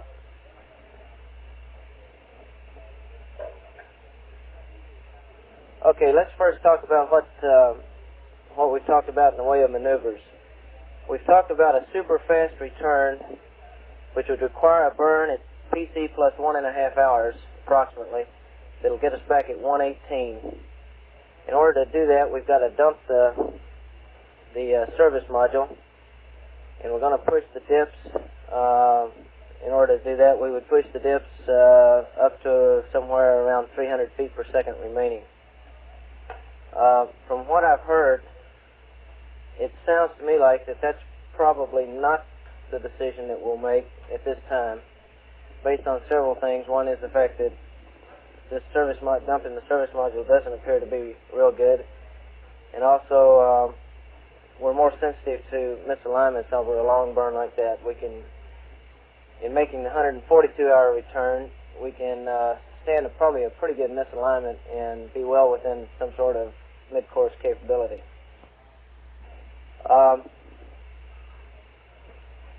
The fast return, which I'm calling the 142-hour return time now, which is a PC plus 2 burn of, I understand, about 850 feet a second, is a pretty comfortable thing to do, and it gets us back to a good recovery posture out in the Pacific. So I think the way we're probably leaning toward now is not the super fast return, but the PC plus 2 maneuver, where we get back at 142 to the MPL. Now, that's not cast in concrete yet, but I think I think we ought to, most of us in the room here, start thinking about consumables, at least in those terms, and making sure that we can do that and seeing what kind of power profiles we're going to have to get on the way back, etc., to affect that. Now let's talk a little bit about the burn, no matter how we do it, whether we did a 1.5 or whether we do I'm talking about a PC plus 1.5 or a PC plus 2. And we've got a problem in either A, realigning the platform, or B, verifying that we've got an alignment that's acceptable at the present time to go ahead and do a maneuver. Smart money says that we should be able to get a P-52 with the AOT after we go into the shadow of the moon. If not, we should be able to do the 142-hour return burn, that is the approximately 850 foot per second burn, with our present alignment. Now, I think one of the things we ought to get to work on right away is some way to verify that we do have an alignment at the present time acceptable to do that maneuver. I personally think, and this is my own feeling, so I don't want to turn everybody else off on this, I don't think we should really think about some alternate method to align the LEM platform prior to PC2. I think we ought to the way we ought to go is try to do it with either a good P-52 in the shade or with our present alignment. Can I say something, Jerry? One of the best arguments for the present alignment being adequate is the results so far of the post-burn tracking. Doppler all fits. Fido, you're going to take a batch at 67. When are you going to have the HPC, etc.? I'll get you an estimate on that flight. Something I wanted to point out in that area, though, while they're working these I don't want to confuse the issue. My only point of that was that the burn results should indicate that we have a good alignment. Right? Do you have more to add to that? Yeah, what I want to say is that the burn results also, we've worked out a plan where we can conserve even more power. When you get around to it, it has to do with the power amps. If we have a good burn, well, we can delete the power amps. We've been getting two-way, sometimes three-way data on the Omnis only with the just the transponder feeding it. Okay. I wanted to say that for the record, Jerry, because maybe some of these new people didn't know why we have had confidence so far in alignment. Flight Network. Go. We've got a CP problem. We'd like to recycle CPs and come back with only one for a period of about 2 minutes. Okay, we're going to lose data for about a minute. About 2 minutes. Okay. Everybody, raise your hand if you got a problem with doing that. Okay, go ahead. Okay, now Gene Stern has been doing some work over in the trainers with the different star visibility problems that we've talked about, and with some of the attitude control stuff and some of the manual throttle, or not manual throttle, but some of the throttle up characteristics, and I assume that's without the service module on. That's the only thing you've looked at in case we wanted to do that. Yes, P-52s were with the service module on, Gene is saying, but the throttle is one I heard late here, and that's trying to see if there's any problem in throttle up with the service module on. I really don't think we're going to know a whole lot more, at least about Apollo 13's capability of seeing stars until we get into the shade. I assume that Jim has not tried all the options yet of seeing stars out in the sunlight, that is, sticking the CSM directly into the sun, as John Young was talking last night, to see if he could shade the optics well enough to see a star, or to see if he could also see the stars out of the window. But I don't think we're going to have time to do that any time prior to going into the shade. So it sounds to me like that what we're going to have to do is to get the P52 in, or we're going to have to go in with our present alignment. Now, does anybody have anything they want to bring up there, either in a technical nature or in a method of philosophy that you might want to talk about? Something else different than that. Flight retro. The sensitivity I gave you on that burn was not as bad as we thought. It's more like 90 feet per second for a pitch misalignment of a degree. Okay. If you did the big one with the service module off. Yeah, okay. But that's pretty big mid-course attack. Jerry, relative to the P-52, Jim has asked that we figure out a minimum power procedure to move the rendezvous radar out of the way, and you guys are supposed to have that here. Affirm. It's coming to me very shortly. Because you got to power up some AC. Okay. Okay, to get the AOT in the proper configuration. Flight FAO. Go. There was a recommendation that if that P-52 in the dark side didn't, we weren't able to do it, that we do a P-52 on the Earth and the Sun. Is that? From what I can tell, we'll have the data on it.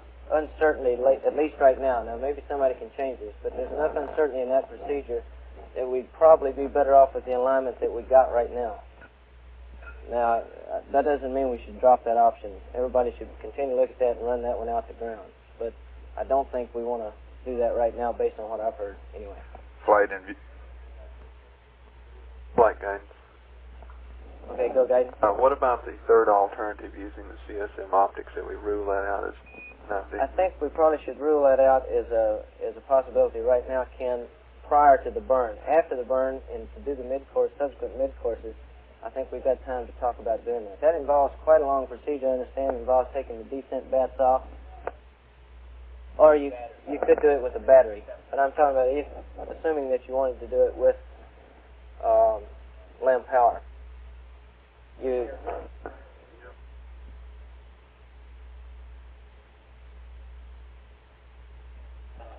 Okay,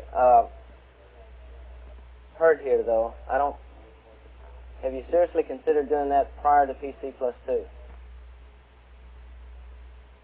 I haven't heard anybody suggesting that, seriously.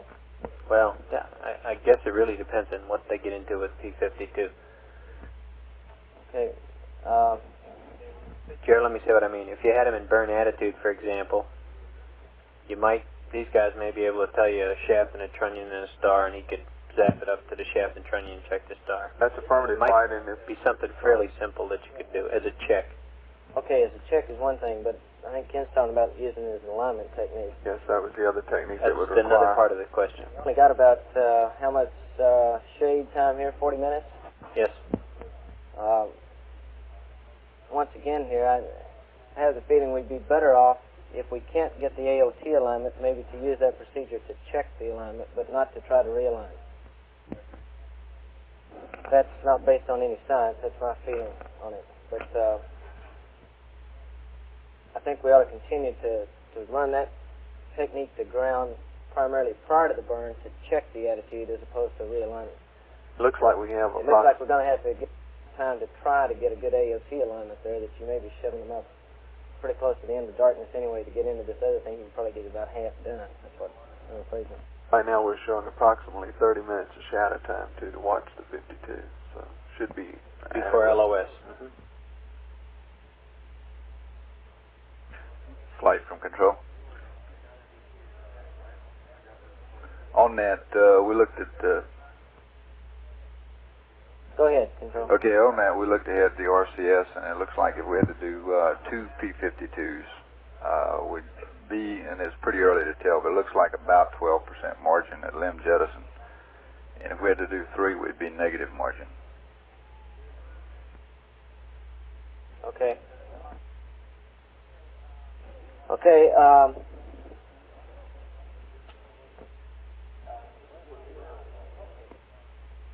stand by one. There's a point I thought of and now I've forgotten it.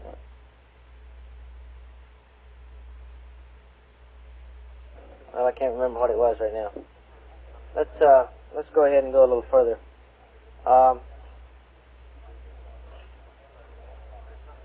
Assuming that we make the PC plus 2 burn at 100 or at for a return time of 142 hours, how do we stand, and what is the latest situation with the LEM consumables? Let's talk about power and water first. Tell me. Okay, so on 142-hour return time. Projecting a power down to about 17 amps. The water is going to last till about 155 hours GET.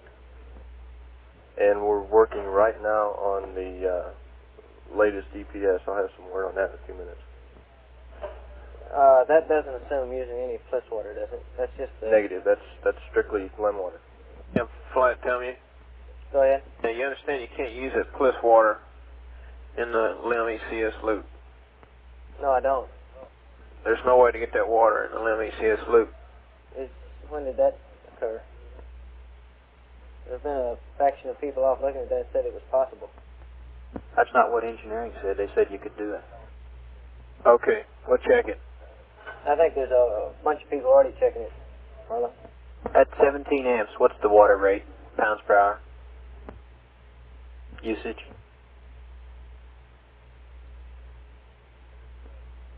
It's 2.68 pounds an hour. Thank you. In fact, let me mention one other thing that I've heard since I've been in here this morning is that there may be even a way we can get some command module water in there. We might chase that one to ground too. With a long hose, urine dump hose or something. So you ought to, that's two things you probably ought to make sure you're aware of, Bob. Okay. Okay, the EPS profile you say you're working on a new set based on 17 amps? Yes. Okay, can you tell me what that assumes after PC plus 2? What all are you powering down? You having to get the pings and the whole bit? That's right, everything. That's the minimum power down. 17 amps.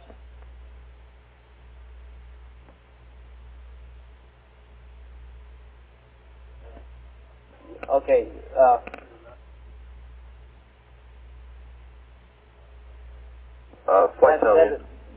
the ascent water, or not the ascent, but the water situation you mentioned out to 155 hours assumes a power down after PC plus 2, right? That's affirmed. And 2 power-ups, right? Yes, the 2 mid-courses are included in there. Okay, Deke. Okay, now we've got I understand a CO2 scrubbing problem too, that we can't get it all done with the LEM, so we're going to have to do something with the CSM. Are you guys working that problem now? That's affirmed. We have a procedure now where we can use the CSM cartridge. Okay. Okay, we'll be interested in talking to you. I'll talk to you about that later. We don't need to bring that up right now. Okay, everybody stand by just a minute.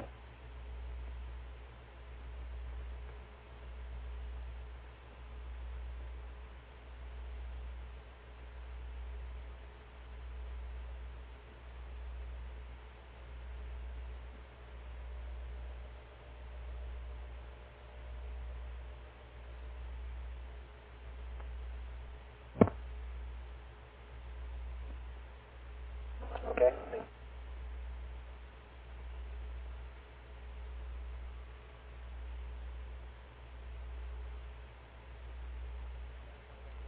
Okay, I'm going back over here and checking my notes, and just stand by a minute.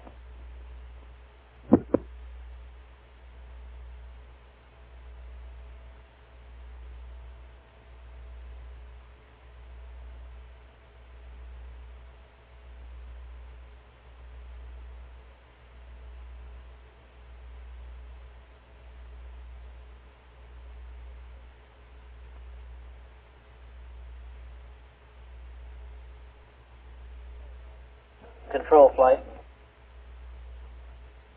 Go flight. Okay, now we're doing this 90-degree yaw every hour. Every hour, that's right. PCC type thing. Right.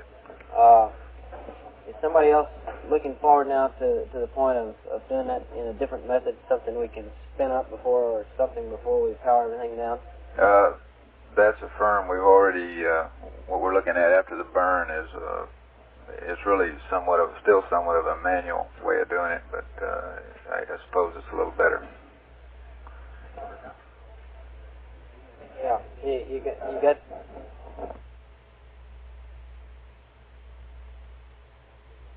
you just spin it and let it go, and if you that's a firm. Rotate. That's a firm. Yeah, we're just going to put a rate in it and let her go. And we have the procedure for that plane.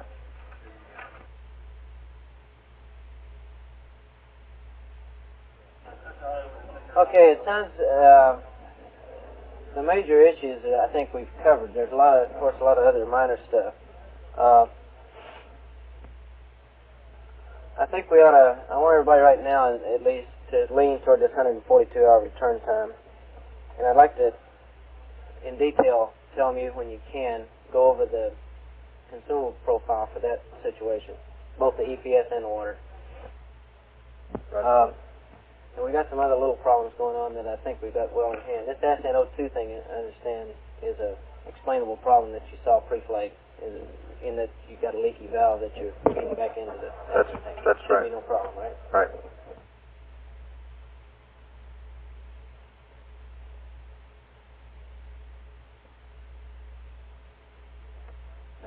Span flight, are you on? Flight Span, that's affirmative. We've been listening.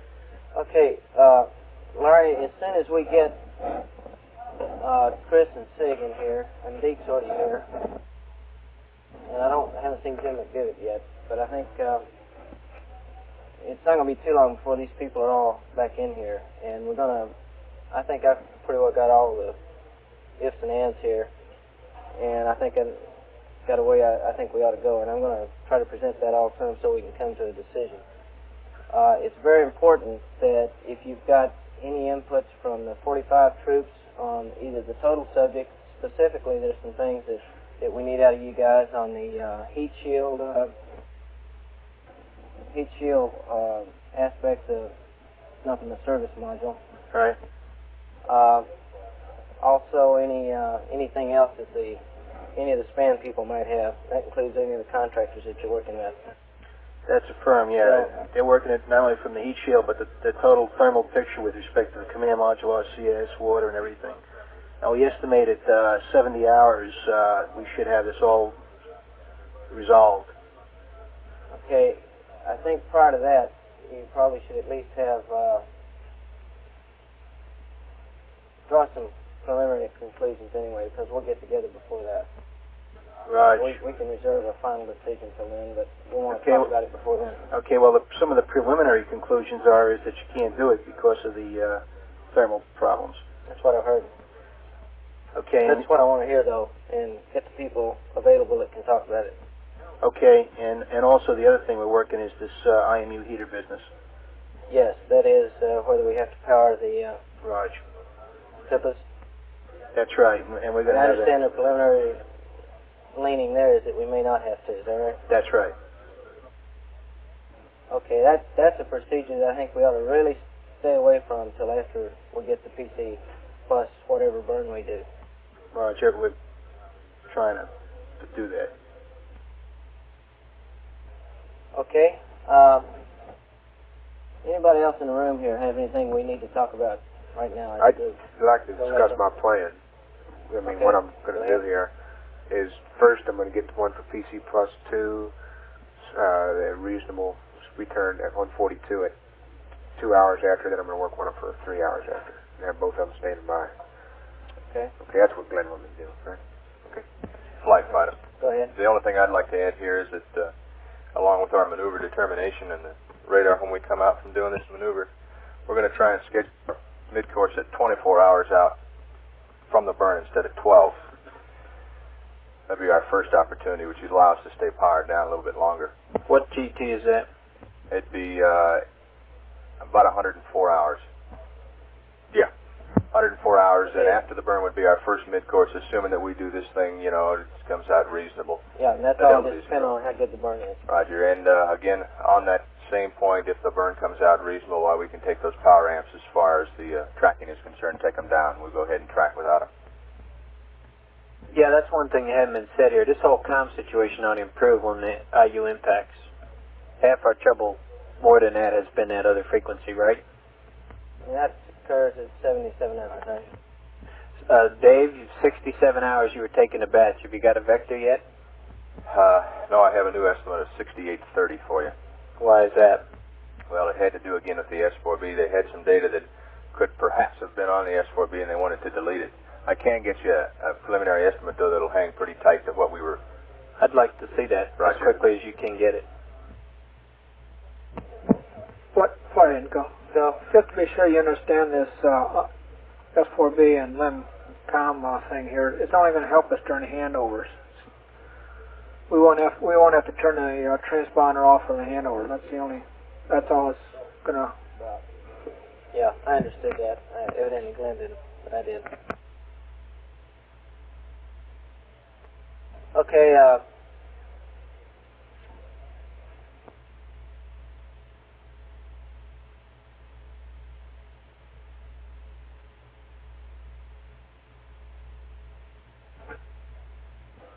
Capcom flight.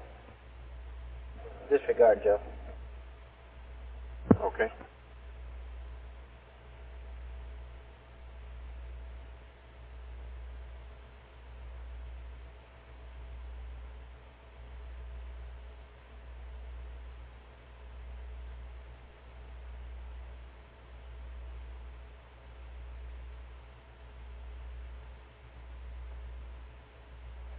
Okay, say all this on the loop, so.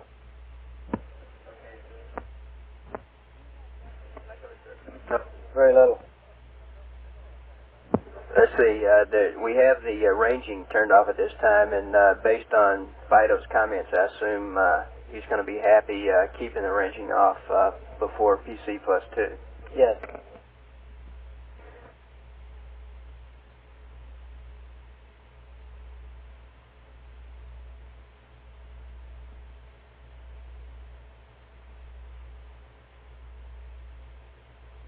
Let's see, if we power up the CSM prior to PC plus 2, is there any possibility or consideration given to charging bad A, CSM bad A? Okay, right now there's not any consideration given to doing that, though. Okay. So let's don't kick that one into the loop. Okay.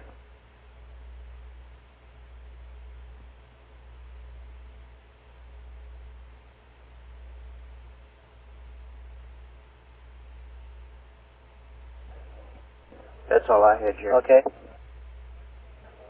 Okay, everybody, that's about all I've got for you. I think it'd be good. Glenn wants to talk to his guys, I think, before they get out of here. But we probably ought to try to get this room as quickly as we can, kind of back to some sort of normal configuration. So, don't all you guys that have been here all night to stay around to hold our hands. There's not much we can do here for a few hours anyway. Go get some sleep and come back.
recovery flight.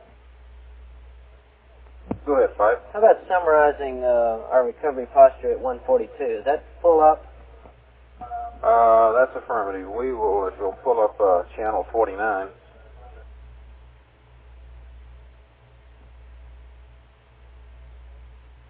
Okay. Okay, here it is plotted right here, and here's the Iwo Jima. She can make it in with plenty of time to spare. The weather is good there. Okay, is that tropical depression or whatever it was, is that kind of moved out of the picture now? Yes, apparently, yeah. Let me give you the latest figures we have on the weather there.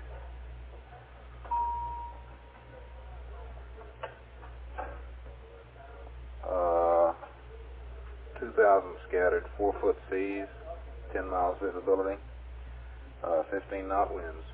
That's a forecast That's for 142? Or current? That's a forecast.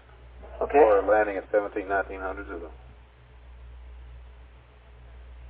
Now, what kind of situation could we be in for the? Is this that far left-hand side there, the 179 east? That's the 118 trip time, right? Yeah, right there. That's the. Yes, that's. That would be the landing point for a 118-hour landing. Affirmative.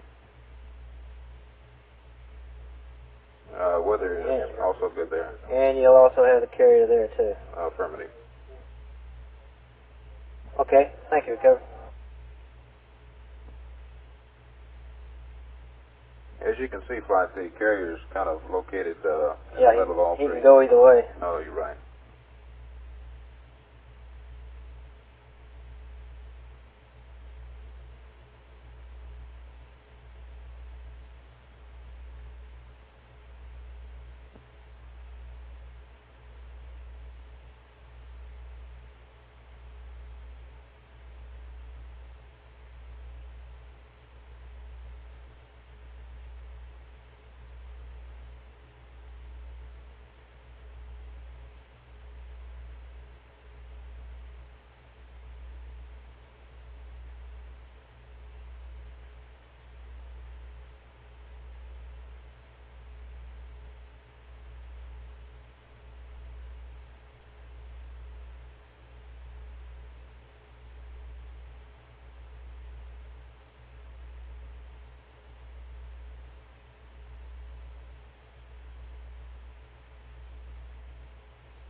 Okay, gentlemen, could I ask the black team guys to convene with me? Where's a good place? Is that simulation room available to us? What are they doing back there? Typing? All right, let them type. Where about downstairs? Okay, let's go down to the VIP room in the second floor and bring your data, please. Okay? And before you leave the building, come back up here and tag up one time with your comrade, because I'll come back and see Jerry later and be sure none's going down. But I want to talk to everybody, and I'm going to need some of you for some duty.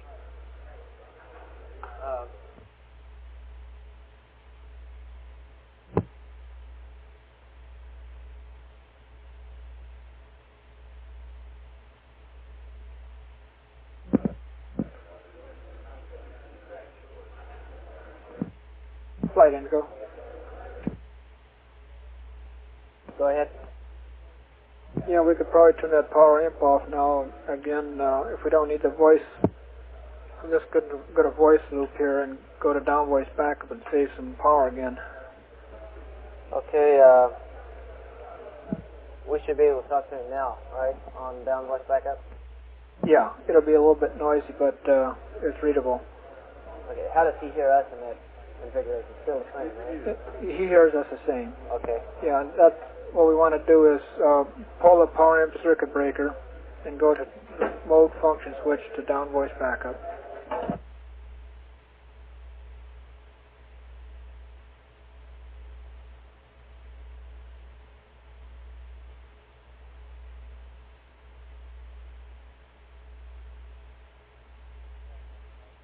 Capcom flight. Go flight.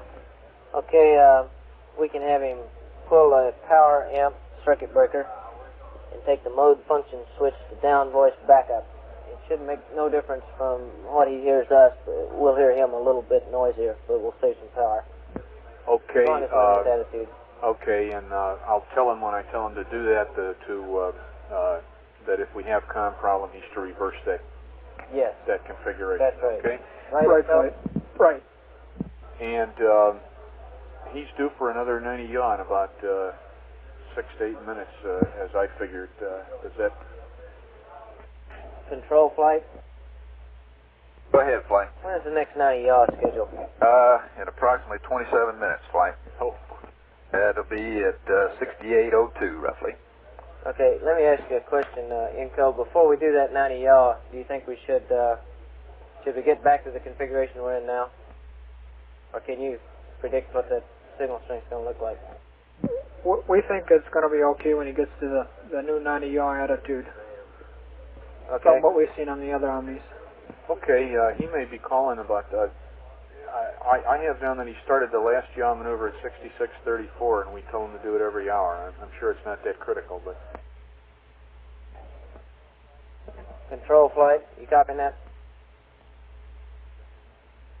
Say again, flight. Are you copying that? Negative. The Capcom says that he's recorded here that we had him yaw at 6634 last time. I'm not sure it's in Glenn's notes. That's the time. That's the time I show too. 6633. We did yaw right, and I copied. Okay, I'm sorry I gave you. Okay, that's completion time. 6702. Okay, 6702 is the completion time. Is that where you start your hour from? Right. In other words, it took him 29 minutes to do that. Okay? Okay. Capcom. Is that fair enough? 6702 is the completion time. That's where he starts his hour from. Okay. We're fine. Took about 29 minutes to get around. Good deal. Okay. So we'll go ahead and. My mistake. Yeah, Okay. let me verify. I think that's what we're doing. Let me verify that. Okay, we can go ahead and pull a power amp circuit breaker and mode function switch to down voice backup. Roger there.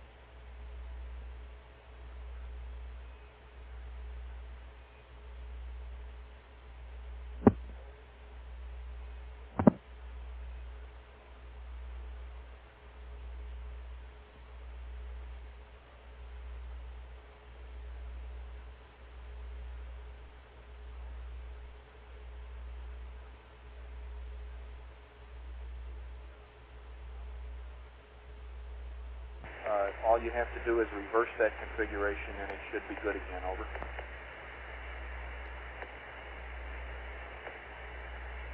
Flight from control. Go. Okay, I'll verify that. That's definitely the way we've been doing it. Okay. And also, can I verify? Okay, we're going to down voice back up and pull the power amp circuit breaker. Can I verify that? And if we get the I trouble, think we'll go back we asked them Okay, to real close quick. We estimate the next two yaw circuit maneuver breakers, should start at the about 6802.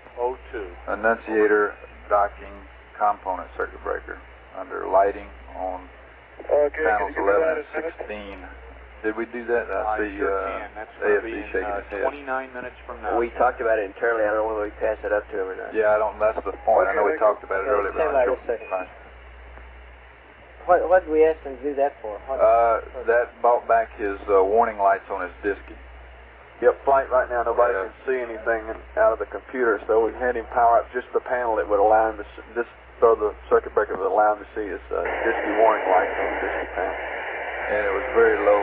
We did ask him to do that. It went up to the cruise? Yes. Fine, good. Okay, Houston, turn down boys back up, and the power amplifier is home. Jim, Houston, roger that. You are readable through the noise. How are we? Over.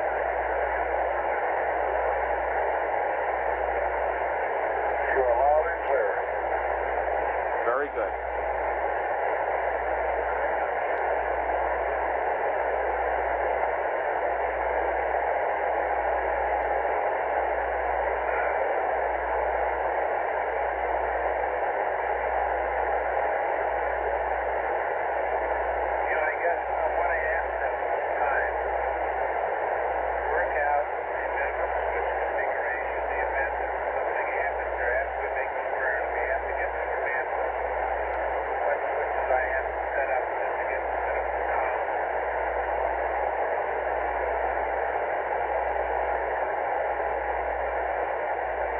Hey, flight retro. Go retro.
Flight FAO. Bill? It's about time to yaw another 90 degrees. No, we're going to wait till 02. He didn't finish the last one until 2 minutes past the hour. Okay, roger. We're going to take the time he completes the maneuver to start the next one. It takes him several minutes to get over.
span flight.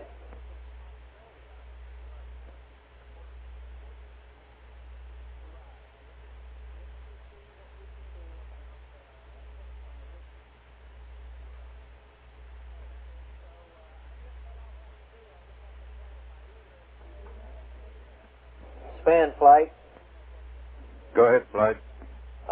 Mel, did Jim McDivitt leave any word when he planned to be back in here? Stand by a second.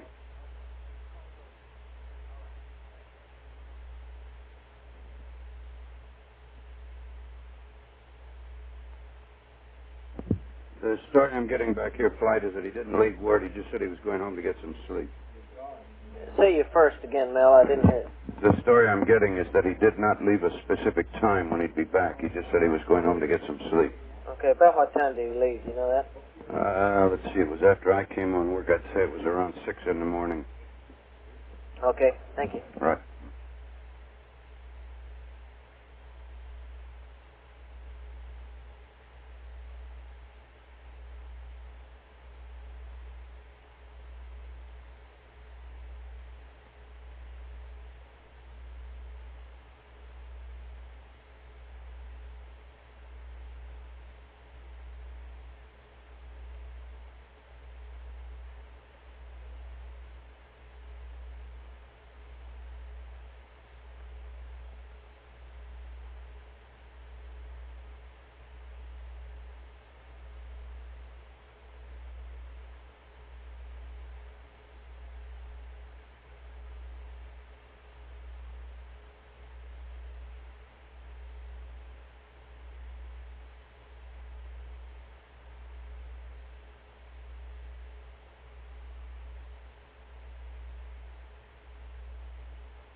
Tell me, Capcom, MOCR 2.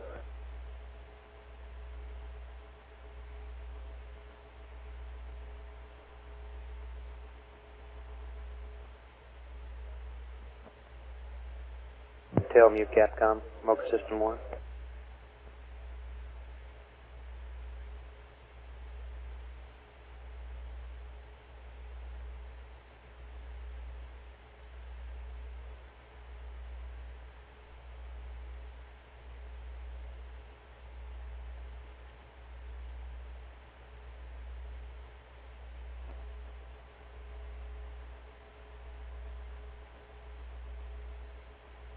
Tell mu Capcom, MOCR 2.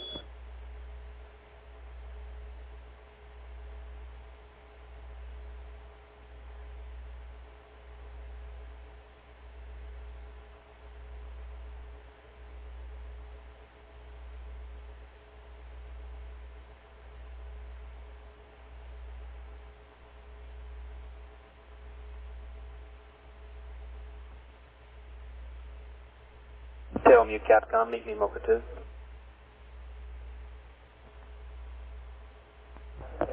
Capcom, tell me. Hey, Bob. When you got that 17 amps figure, is that with a COM? What COM configuration are we in? Charlie, I'm not real sure what that is. Let me check and make sure for you. Thank you. FAL flight. Go, fly. Chuck, I think it'd be worthwhile to go ahead and get started a flight plan for a PC plus 2 dot dips of whatever it is to get us back at 142. Is that in work now? Okay, I think we're probably sure enough that that's probably the way we'll go, that you ought to go ahead and get people. What we're going to have is a summary flight plan for that period of time with the rest cycles around it, and we'll get the changes to the pre-burn procedures for the checklist. Okay. Changes to the from the first burn. Okay.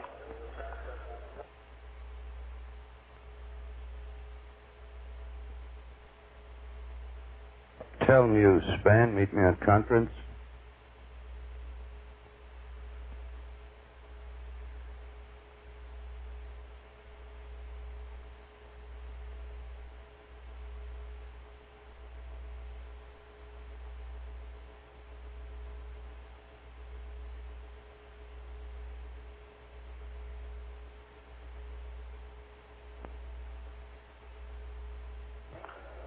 Capcom, telling you MOCR 2.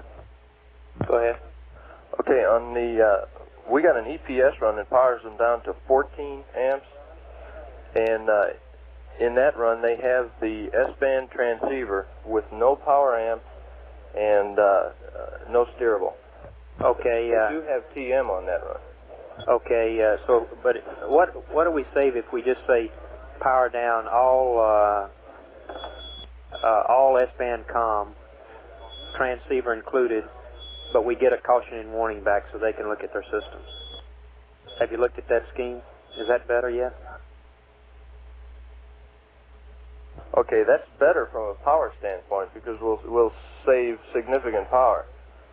But well, I was talking to Joe before, and what are we going to do about uplinking? Well, we'll develop a comm schedule so we come up maybe once every hour for 5 minutes or once every 2 hours for 5 minutes. And FIDO has a tracking schedule of 30% of the time coming back. We should be able to come up with something like that. Okay, that's acceptable to me. The power. Well, we won't unless we really. I guess the way it boils down to, we won't really unless we really need it. We won't do that. But you guys ought to. Could you be thinking about a different set of procedures in case we do need it? Right. That's a good point, and we'll keep that in mind. Okay. I think if we can get down to 14 amps and have the TM and the S-band, we should be in pretty good shape. Yeah, I agree. But we not even that's half of what we got right now, and you think we're gonna make it? Right. We show that we will. With better than 500 amp hours and a bunch of water. Okay. Looking at what are we pulling, about 28 amps now, Bob? That's right. Aren't we supposed to be in this configuration at around 25, 26 amps?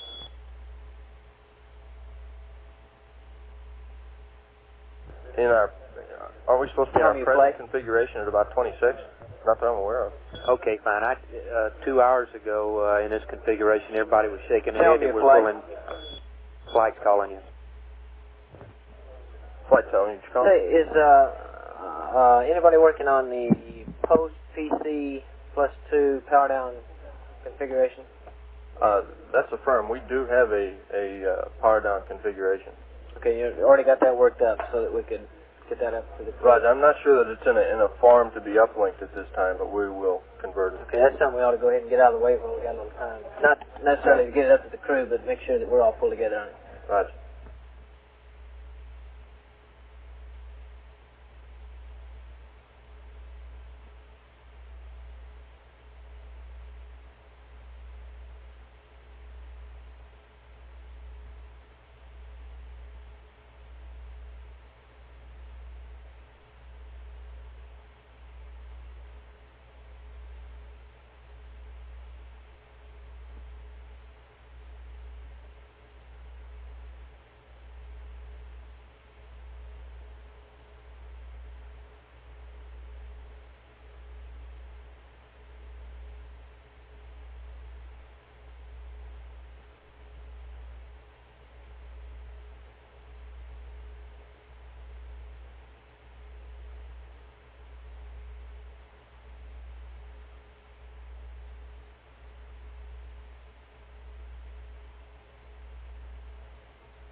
Hey, Charlie? Yeah, go ahead. I just got an input from the back room concerning this Stanford configuration VHF downlink. Yeah.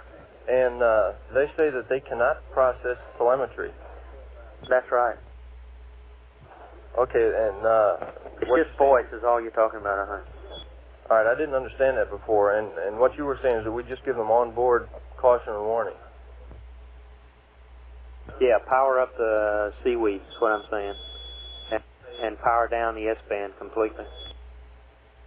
Yeah, okay, that doesn't make that scheme nearly as attractive, but it is still, of course, something to keep in our hip pocket.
Fido flight. Go flight. When was that batch supposed to be? It's in process now. Okay.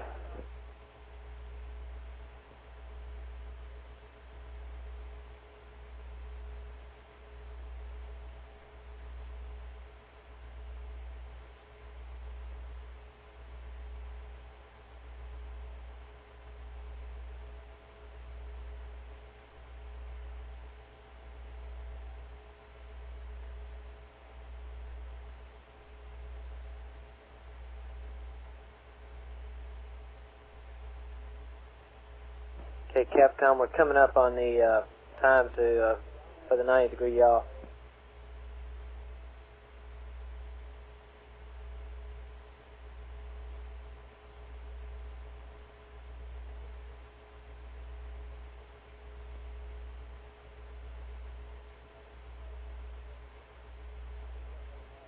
Inco flight. Go ahead, flight. Stand by.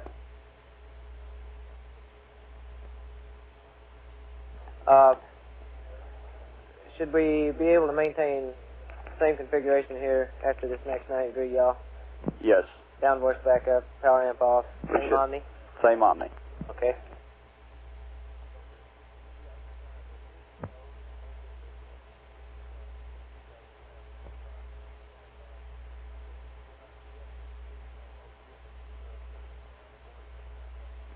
Flight from control.